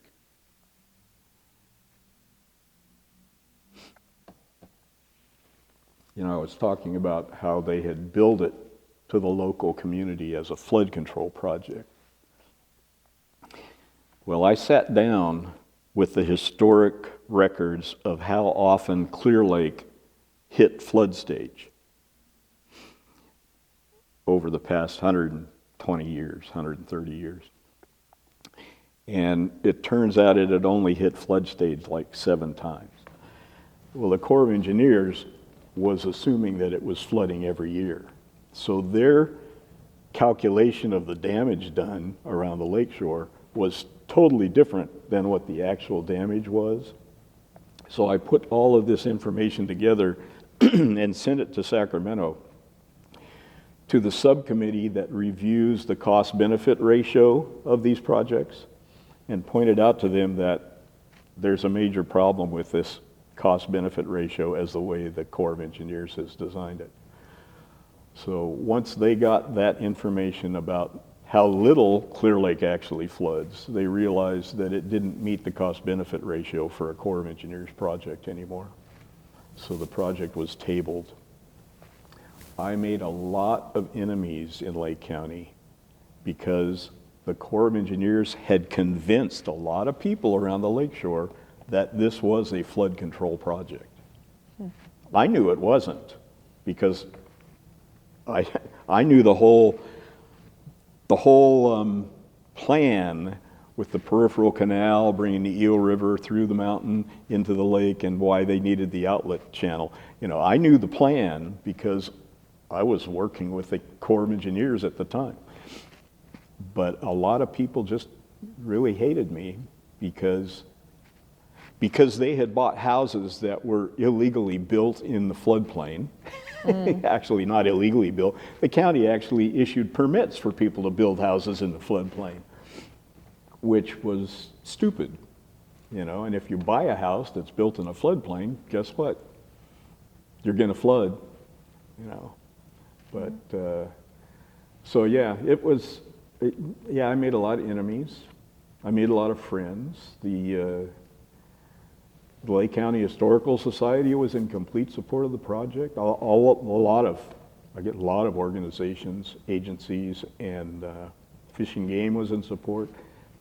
I got letters from the tribal heads of the tribal groups, in support of the park. And but yeah, it was 6 years, a 6-year battle. And at the time I was in the middle of that battle, living in Lake County, I was making $10,000 a year. That was my annual income. Oh. And luckily I basically owned my own house, so I didn't have rent or anything I had to pay. But yeah, $10,000 a year was my annual income. So you accepted an Emmy Award for the documentary A Walk Through Time. Yeah. Talk about that movie and your experience. Oh my goodness, yes. The state park, one of the islands as part of the Anderson Marsh Archaeological District was supposed to be purchased as part of the park, but it never was, because the landowner was friends with the governor at the time. It's called Indian Island. It was the traditional location of the village of Khoi, their political and religious center. But the state park system was able to purchase a conservation easement on part of the island that contained part of the village site. The landowner just ignored that conservation easement and planted a vineyard right across that area. Well, the state park system sued the landowner because he was not supposed to do anything in that conservation easement. And they ended up getting $25,000 in damages, and that money was earmarked to do some sort of public education work relating to the park. So the state park people hired a film person from Chico State to do this video on Anderson Marsh. And so I got involved with the group that was putting it together. They wanted to feature the prehistory, the Native American part of it. They wanted to feature the ranch, cattle ranch part of it. They wanted to talk about how it all became, how it ended up becoming a state park. And so they would come to my house. One of the great-granddaughters of the Anderson family had family photos, and she would bring her photo albums, and I would scan them in. And so all of this stuff was happening to do this documentary on Anderson Marsh and how it became acquired as a park. And Dino Beltran, who was one of the tribal council members for the Khoi tribe, he wanted to find somebody famous who would narrate this. So he heard Peter Coyote on one of the documentaries on PBS, and he thought, oh, now that's a good guy for narration. So he contacted Peter Coyote and actually sat down with him and said, here's what we want to do. And Peter Coyote said, your voice is very good for narration. You should narrate this. So he actually took classes from Peter Coyote on how to do narration. So Dino Beltran, one of the Khoi tribal members whose ancestors lived at Anderson Marsh, is the person that actually narrates this documentary. We had no idea it might get an Emmy Award. I didn't even know it was nominated. I had no idea. We were just doing an educational documentary on Anderson Marsh, its history and how it got acquired. And apparently, if your video ends up on television, it automatically is in the running for an Emmy. Oh. And it was apparently shown on one of the PBS stations, KVIE, a PBS station. And that's what put us on the list. And so I got a phone call saying, you know what? We've been nominated for an Emmy. And I said, really? How did that happen? We were up against a couple of other documentaries, and it turns out that ours that year was the most outstanding cultural documentary. So yeah, we got an Emmy for it. Neat. We got to go to San Francisco and dress. In fact, this is my Emmy outfit right here to pick up the award. The filming was a lot of fun. We spent time out on the boat.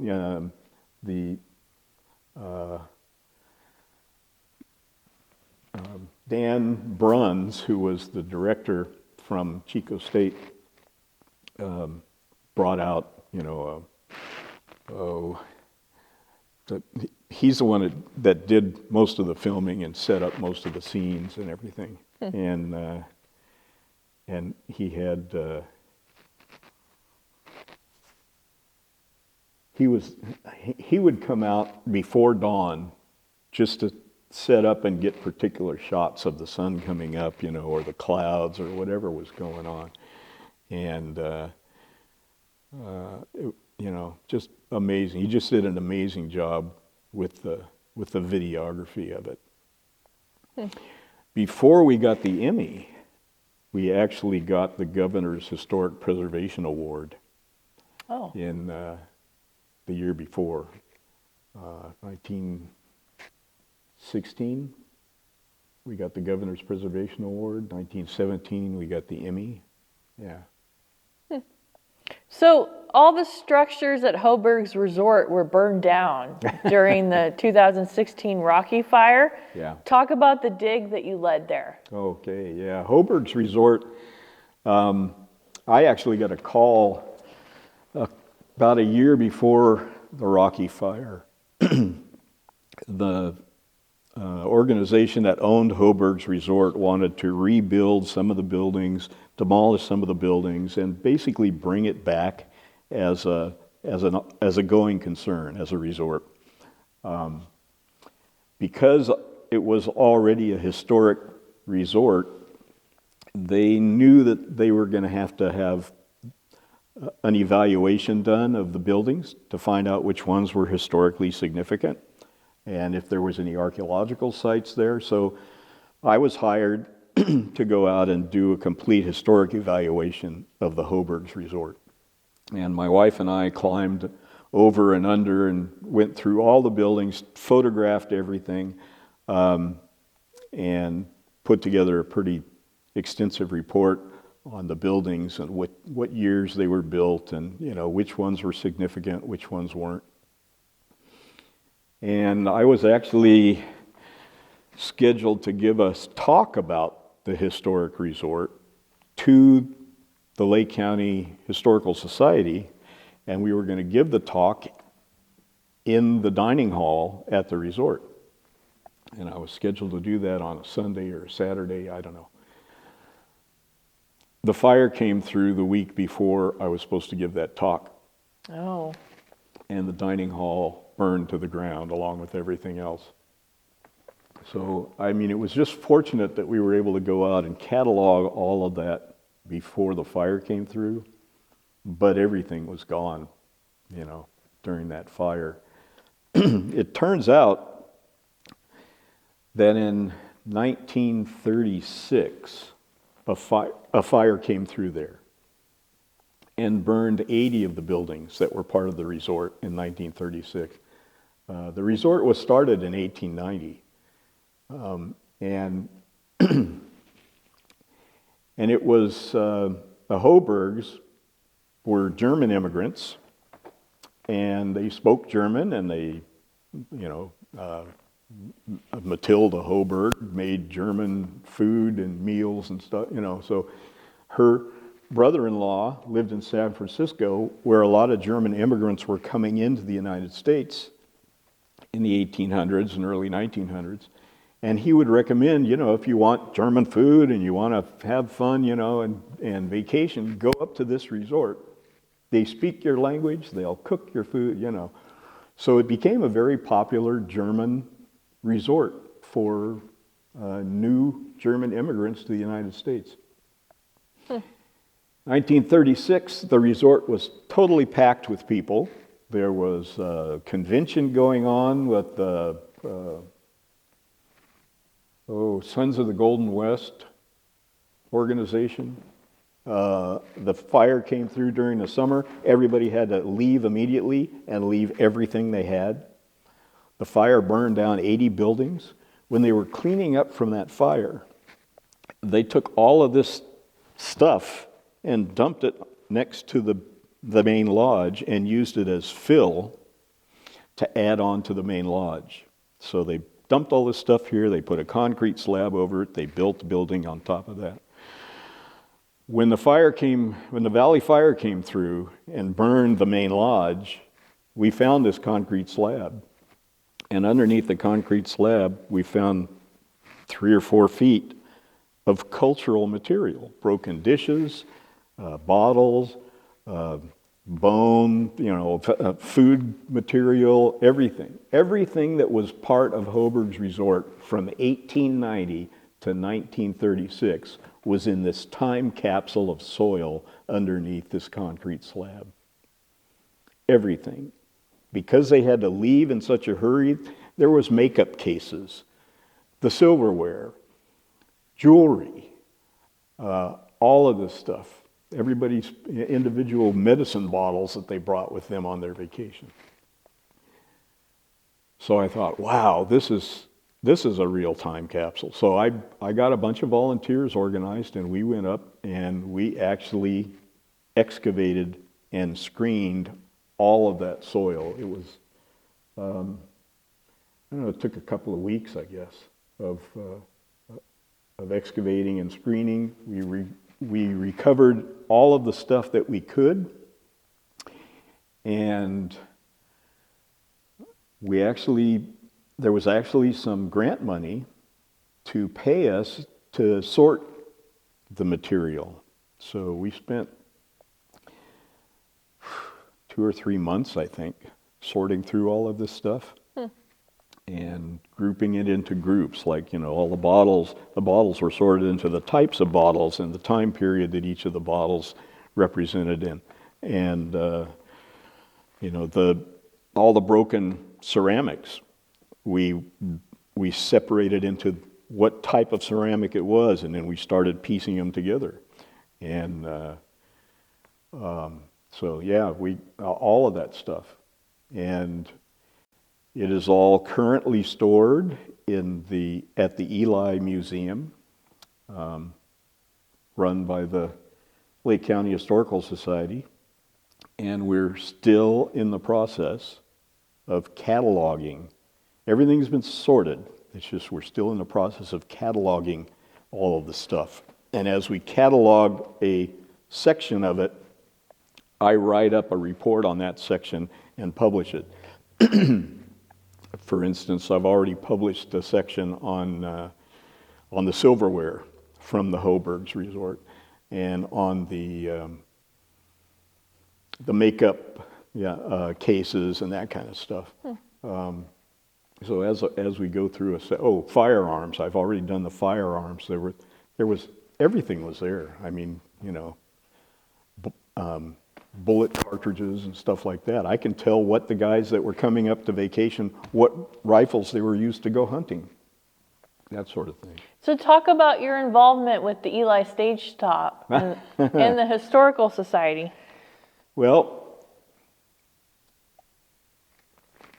back in 1976, when I first got the Anderson Marsh sites on the National Register, in 77, 78, when I decided, let's see if we can get these things preserved as a park, I went to the Historical Society and gave them a talk to get their support for this new state park to preserve these resources.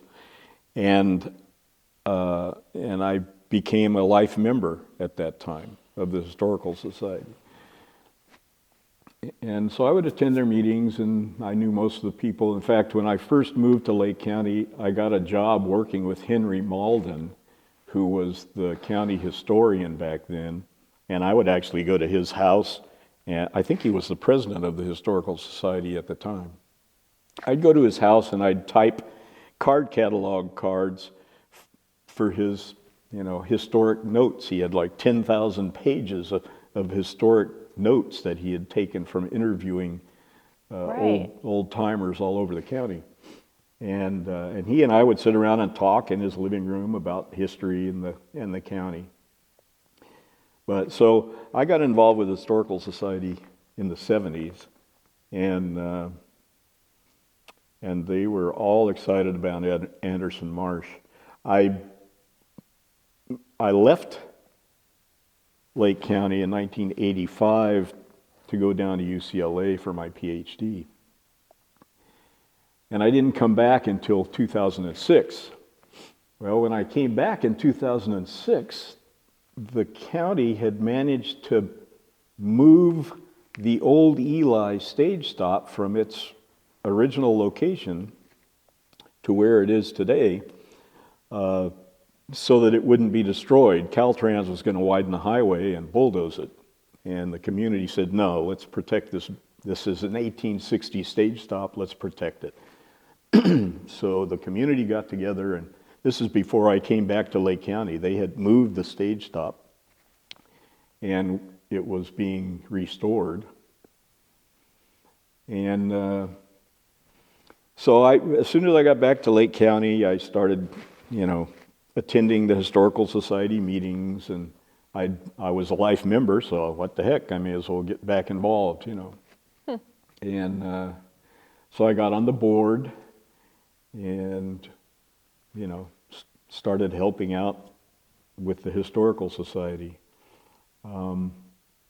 And that's when we actually moved into the new Eli Stage Stop building. It was completed, the county finished the restoration work, and we built a barn to house some of the materials. The Historical Society had tons of historic artifacts from Lake County. For a long time, they were housed at the fairgrounds, but the fairgrounds folks wanted their areas back for other things, so that stuff got moved to a pear shed in Kelseyville, and just a couple of years ago, we were able to finally get all of the Historical Society stuff from the pear shed back to the Eli Stage Stop. I mean, we had to buy a couple of big cargo containers to store everything in, but you know, and I never really wanted to be that involved. I figured, okay, I'm an archaeologist. I know how to curate items in a museum. I used to work at the museum doing curation work down at UCLA, and I helped set up the curation system at the San Luis Obispo Archaeological Society. So I figured, okay, I'm going to go ahead and offer my services to curate stuff at the Eli Stage Stop. And it turns out none of the people in the Historical Society knew anything about displays, doing any kind of displays. So I kind of ended up falling into doing display work.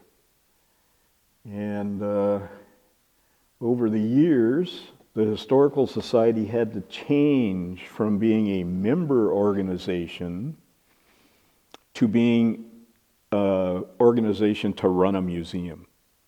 I mean, before the museum, they would have these meetings and sit around and talk about, county history, have talks and stuff like that. But that's a lot different than actually running a museum on a weekly basis, daily basis, whatever.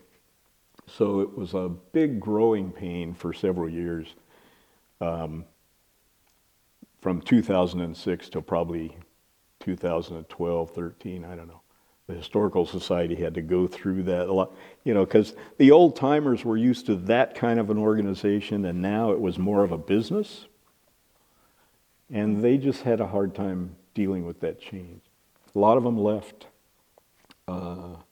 Those of us that stayed realized that changes needed to happen. So one of the things that had to happen is it had to go from being a membership-run organization to being a board-run organization, because that's the only way you can really run a business. So yeah, a few years ago, the bylaws were changed to turn it into a board-run organization, and then just a couple of years ago, I ended up being elected president of the Historical Society. I didn't want to be president. I wanted to spend my time doing curation, taking care of their collections and that sort of thing, but they decided I was the most qualified, I guess. Were you on the Heritage Commission? The Heritage Commission was set up back in the 1980s, before I left to go to UCLA. I did a lot of work for the county government. I actually wrote part of the grading ordinance to make sure that archaeological sites were protected during a grading permit process. I wrote part of the county general plan that deals with cultural sites and historic sites and those resources in the general plan. And I wrote the resolution that established the County Heritage Commission as a commission that was supposed to set up a registry, a county registry of significant historic sites and prehistoric sites, so that landowners could get tax breaks if they agree to protect a cultural site. There's a state law that if you enter into a contract with the local county to protect a cultural site, you get to deduct some of your tax, property tax bill for that area that you're going to preserve. So, landowners would, it's an incentive for landowners to protect archaeological sites and historic buildings and that sort of thing. There's also a historic building law that provides people that want to restore an old building, you can get tax write-offs and special low-interest loans for building restoration work. But you can't get those perks unless the local community has a registry of what buildings and what sites are historically significant. So we set up the Heritage Commission and gave them, the Heritage Commission had the authorization to set up this historic registry for the county. And the Heritage Commission also would review permit documents to make sure that permits that were being granted were not going to disturb significant sites. And then I left to go to UCLA. When I got back from UCLA, that was in 1985, I didn't get back to Lake County till 2006.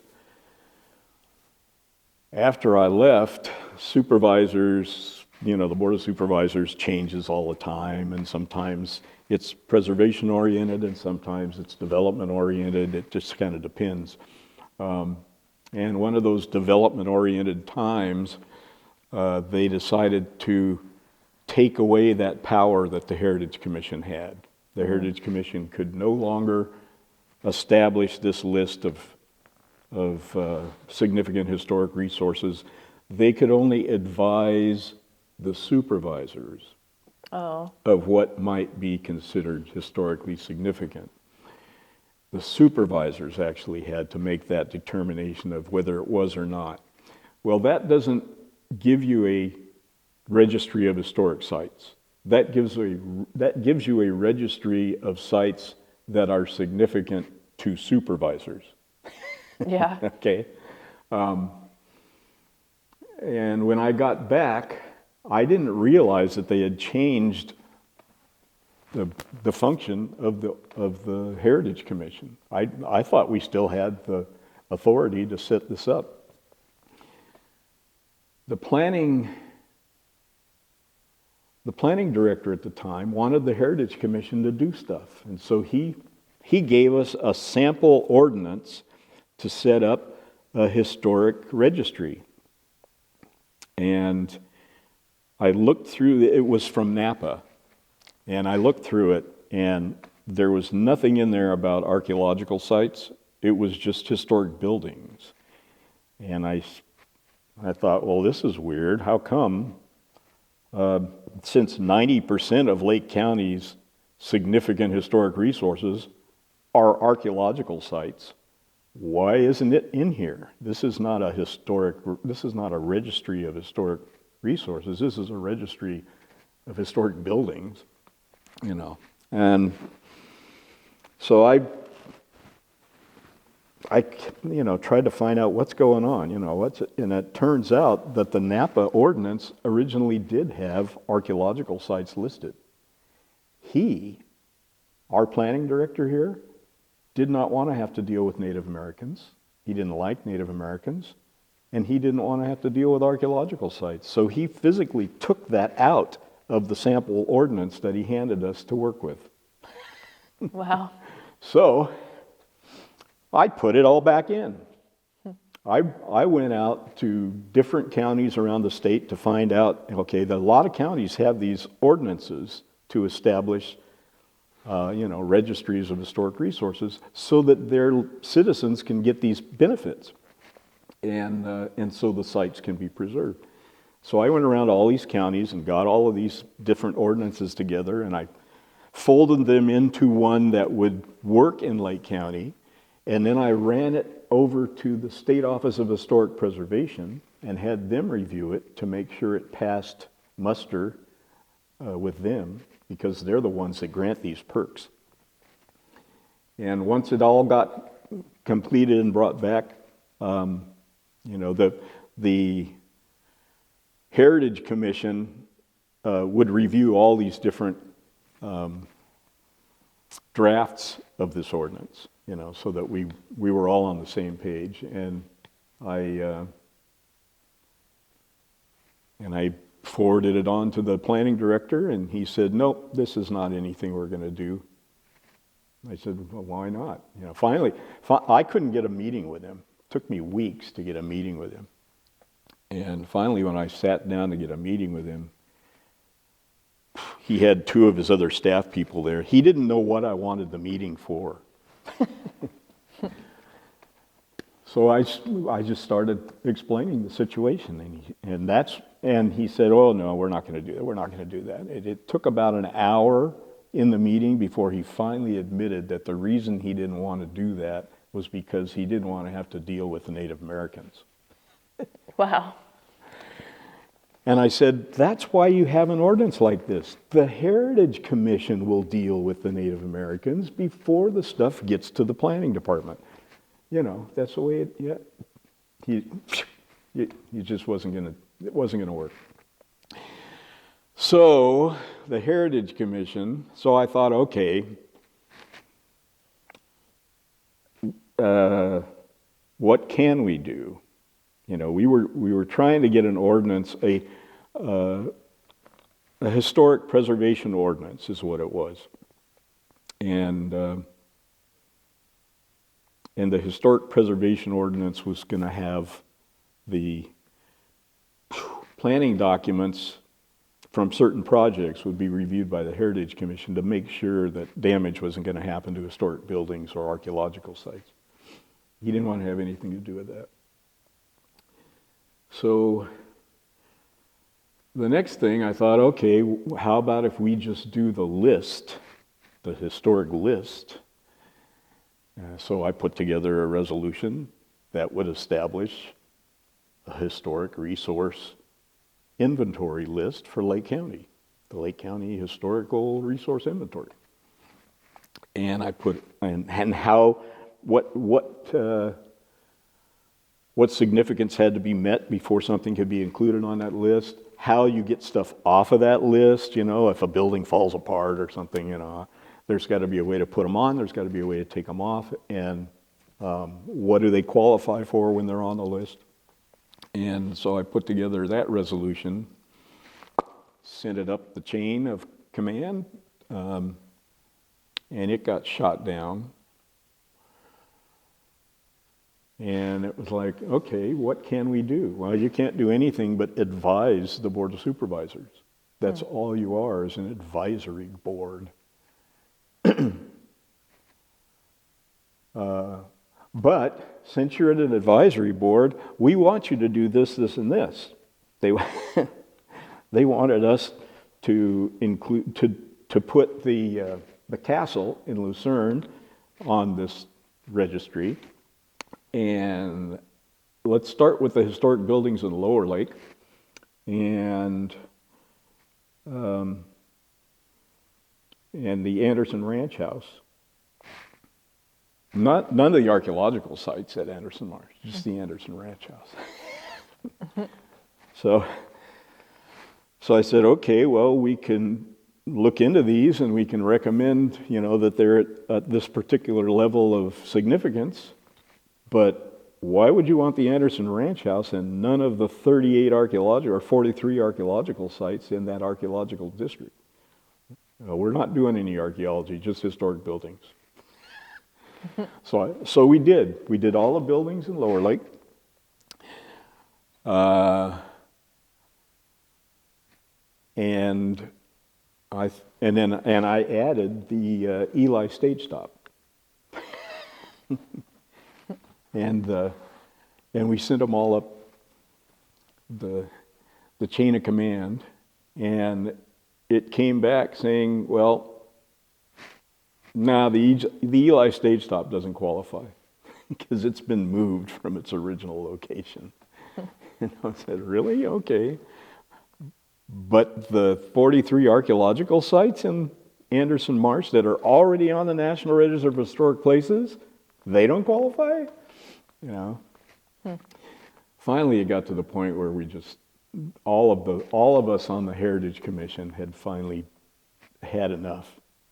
And we finally just said, no, you know, we're not going to accomplish anything here. So we just, you know, I would love to put the castle in Lucerne on a county registry of historic resources, but there is no county registry to put it on. I mean, apparently the people over in Lakeport thought there was a county registry. There must be a listing of places that are historically significant. There is no formal county registry of historic resources. I mean, this beautiful old schoolhouse here, is it on the National Register? I don't know. Is it on a county registry of historic resources? No, because there isn't one. You know, I mean, things that are already on the National Register or on the California Register of Historic Resources should automatically be on a county historic resource list. Automatically. And any owners of any of those buildings or sites should be able to use the benefits that come along with that if they agree to preserve them. Mm-hmm. But yeah, so the Heritage Commission, I established it back in the 80s. I left. It was messed with. Its powers were taken away, and by the time I got back, it was a meaningless, you know, thing. So yeah, there is no. The Heritage Commission still exists as an advisory body to the Board of Supervisors, but what's the point? So talk about some of the famous people you've met. Oh. Well, Peter Coyote was really nice, you know. I mean, he advised Dino Beltran, you know, on how to do the narration in the documentary, and then later on we did another documentary called Saving the Sacred, and Peter Coyote actually did the narration on that one. But neat guy, you know. He came up to Clear Lake when we did the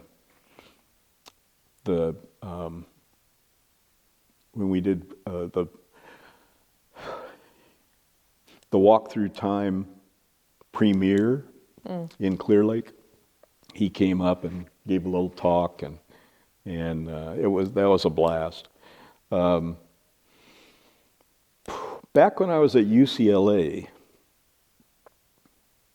I got a call from a documentary filmmaker who was reading a book that was written by Cecil B. DeMille.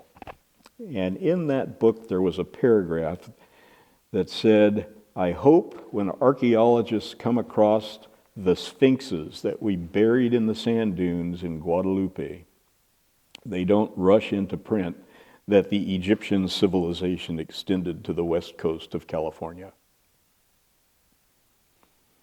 1923, Cecil B. DeMille did his first version of the Ten Commandments movie. And it was,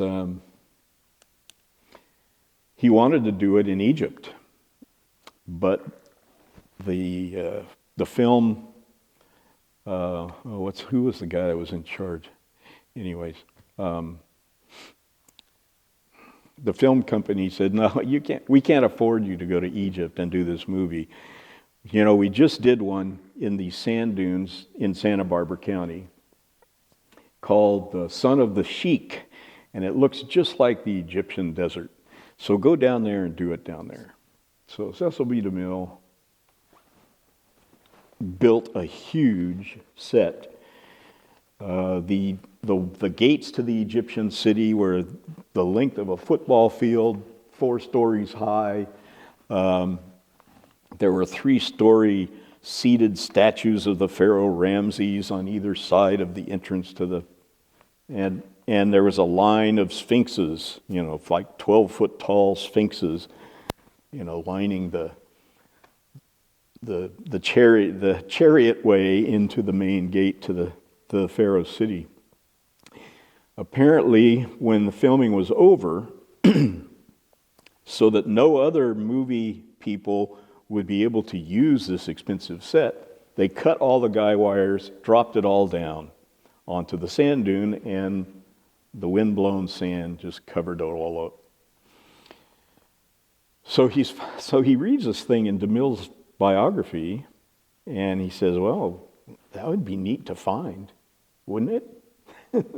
So he starts running around through the sand dunes near the town of Guadalupe, and he discovers where this set is. So I get a call out of the blue. I'm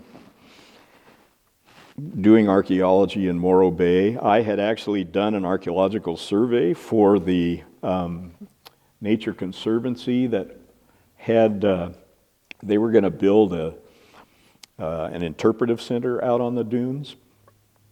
And he called them because he was going to have to get their permission to do any excavation on this buried movie set. And they said, well, you better get a real archaeologist involved. And here's one that we know. So I get a call from this guy out of the blue. We have a buried movie set out in the Guadalupe Dunes. Would you like to get involved in excavating it? And I thought, well, this is weird. I said, why? You have the movie, right? Why would you need to excavate the movie set if you have the movie? Well, it turns out this was DeMille's very first biblical epic. So historically significant as a movie.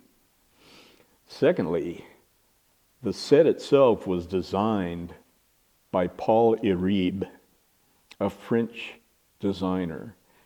Paul Iribe was the father of the Art Deco movement.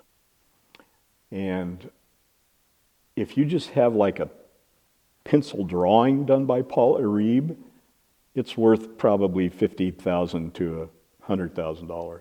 You know, I mean, it's for a short time he was in Hollywood designing, you know, movie set stuff. So, and the whole thing is there, it's buried under the dunes. It's not all there. Some of it's been destroyed because of the moving dunes. But, so he calls me up and he says, you know, let me take you out there, let's look at it. Well, when I was out doing the survey for the Nature Conservancy, I remember standing on top of one of these dunes on a bunch of stuff that looked like sheetrock. All broken up, you know, with wood and stuff, you know, and I thought maybe it was an old sheetrock factory or something. That was the movie set. I had been standing on, I climbed up to the top of one of these dunes to take some compass readings on a prehistoric site that I had located down in the bottom between the dunes. And so I remembered the stuff I was standing on, and he started talking to me about it, and I thought, I bet that's what that was. So yeah, I ended up on and off volunteering for, 10, 15 years. I got a group of volunteers to go out, and we laid out a grid system, and we mapped all the surface of the dunes, and I started getting the historical photographs that were taken of the movie. It turns out Edward S. Curtis, that spent a lot of his life taking photographs of Native Americans around the United States. In order to make money to do that, worked for the Hollywood film industry, taking photographs of set designs and movies during production for the Hollywood historical groups. And so, I'm looking through these historic photos of this movie set, and on the back it says Edward S. Curtis. It's like, whoa. So yeah, I spent quite a bit of time out on the dunes. We did, I wasn't involved in the excavation. They actually did, after 10 or 15 years, we would apply for permits from Santa Barbara County to do the work, and we'd get the permit, but we couldn't get the funding to do the work, or we'd get the funding to do the work and we couldn't get the permit. I mean, we were going back and forth like this for several years. Finally, it all came together. We got the funding, we got the permit. I was recruiting archaeologists to work in the field with me. I actually had entered into a contract to rent a house for the crew to live in, and a big building in the town of Guadalupe to use as our lab. And then all of a sudden it came crashing down, and the planning director for Santa Barbara County would not sign off on the permit. He said, "You don't have a Native American monitor as part of your permit." And I said, Why would we want one? Why would we need one? It's a historic 1923 movie set. There's no prehistoric sites anywhere near it. Doesn't matter. Apparently, somebody writing the Santa Barbara requirements wrote into those requirements that if any archaeology is being done, you have to have a Native American monitor. Even if it's not anything to do with a Native American site. So, after all this time of volunteering and everything, I just said, nah, I'm done, I'm out of here. I wasn't involved in the excavation. They actually did an excavation, and he made a little movie. And I get royalties, $2 every 6 months. So what are some of your hobbies that aren't related? You asked that question because you were talking about famous people. Okay, and I never got to it, did I? See, I get off onto these tangents. Anyways, so they decided to show the Charlton Heston version of the Ten Commandments that was done in the 1950s. And they were going to show it at this big fancy Egyptian theater in Los Angeles. And so everybody's going to be there, the red carpet, the whole thing, So Peter Brosnan, the documentary filmmaker, and I went down there, and I dressed in my Indiana Jones outfit, and all it. And so we're wandering around, and Charlton Heston walks up. So, and of course he's like 80-something years old, I don't know. And but he had heard about this showing that they were going to do, so I ended up getting to meet Charlton Heston. And some of the archaeology projects I've done, well, on that project, the Ten Commandments movie project, Huell Hauser came out and did a California's Gold episode based on that project. Oh. And that was kind of fun. He and then he did his interview with me, and then later on he put on a big Egyptian outfit and went back and posed in front of the dune, for a photograph. I think I sent it to you. Okay. And then in San Luis Obispo County, I ended up getting involved cataloging, I guess 5 tons of Chinese artifacts from San Luis Obispo's Chinatown. And that was a big project. That was a lot of years. Cal Poly gave me gave me an old chicken building out on their back lot to use as a lab. And we had 150 volunteers come and go during the 4 or 5 years we were working on that, cataloging 5 tons of Chinese artifacts that were taken out of the ground when the city of San Luis Obispo built an underground parking garage right in the middle of where Chinatown was. But Huelhauser came out and did a special on that as well. That was a lot of fun. We got members of the Chinese community, and they all came out, and it was amazing. I mean, I knew nothing about California's Chinese history before that project, and now the Chinese immigrants, the Chinese pioneers here basically built California infrastructure back in the 1860s, 70s, and 80s. We had open immigration between China and the United States at the time, and 1 out of every 10 Californians was Chinese up until about 1910. They came for the gold rush, just like everyone around the world came for the gold rush, but it was easier to get here from China than it was to get here from the East Coast. If you wanted to get to California from the East Coast, you either took a wagon train across deserts or you sailed around the Horn.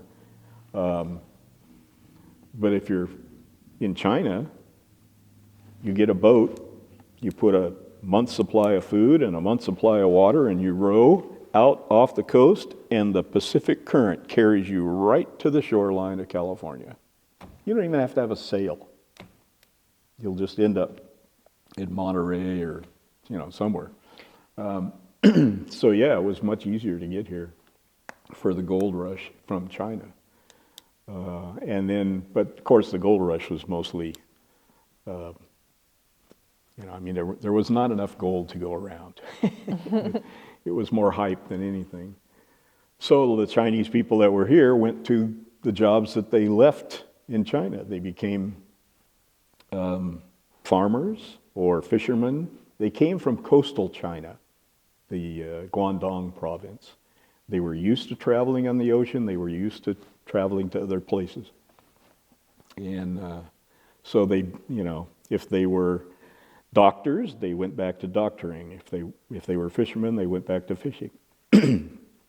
And so all up and down the California coast were Chinese families harvesting and drying fish and then shipping them back out to China through San Francisco. There was a regular mail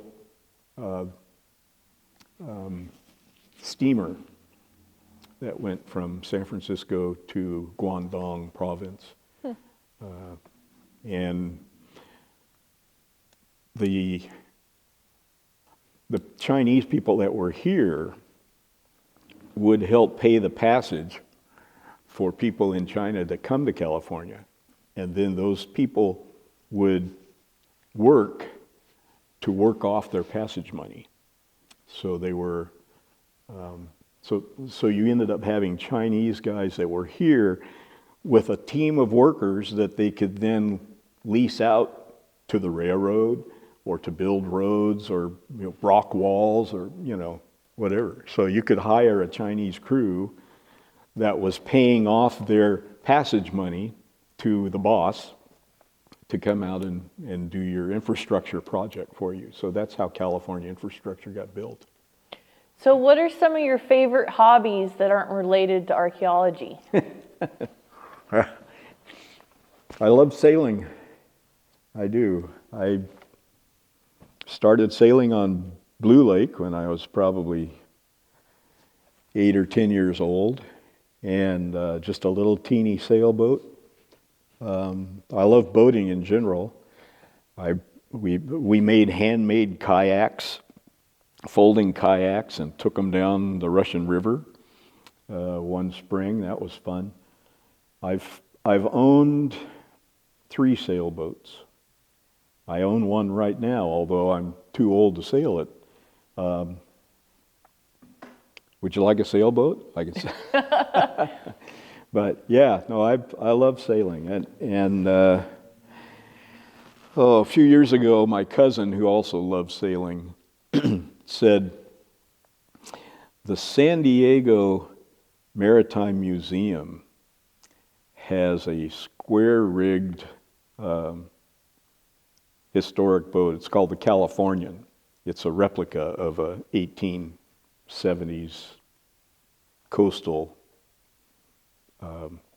boat that went on California. And he says that, and they're going to do a tour of all of the Channel Islands, and you can sign on and pay a fee and be part of the crew. So we did, he and I, and it was a blast. I mean, being on a big, it was like 150 foot, ship.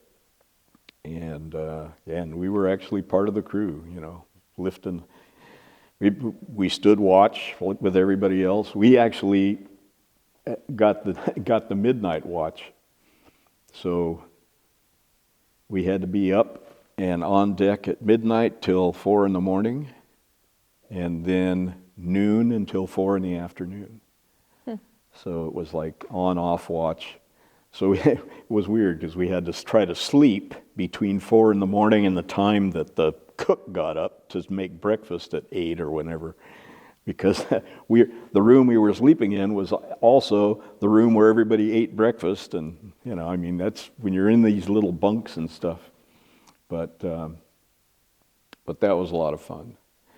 And I've sailed all over Clear Lake. My cousin would come up, and we'd hop in my boat and sail around Clear Lake. And I actually took second place in the very first Canocti Cup race that was run back in 1980. When was that? 85? I've got that written down here somewhere. I think it was 85. Yeah. I wasn't really into sailing racing. I just enjoyed sailing, But I thought, well, what the heck? Let's do this. I had no idea I was going to come in second place. So what's the best advice you could give future generations? Oh, my. We've got so many things in the world that need to be taken care of and fixed and cleaned up and dealt with. And,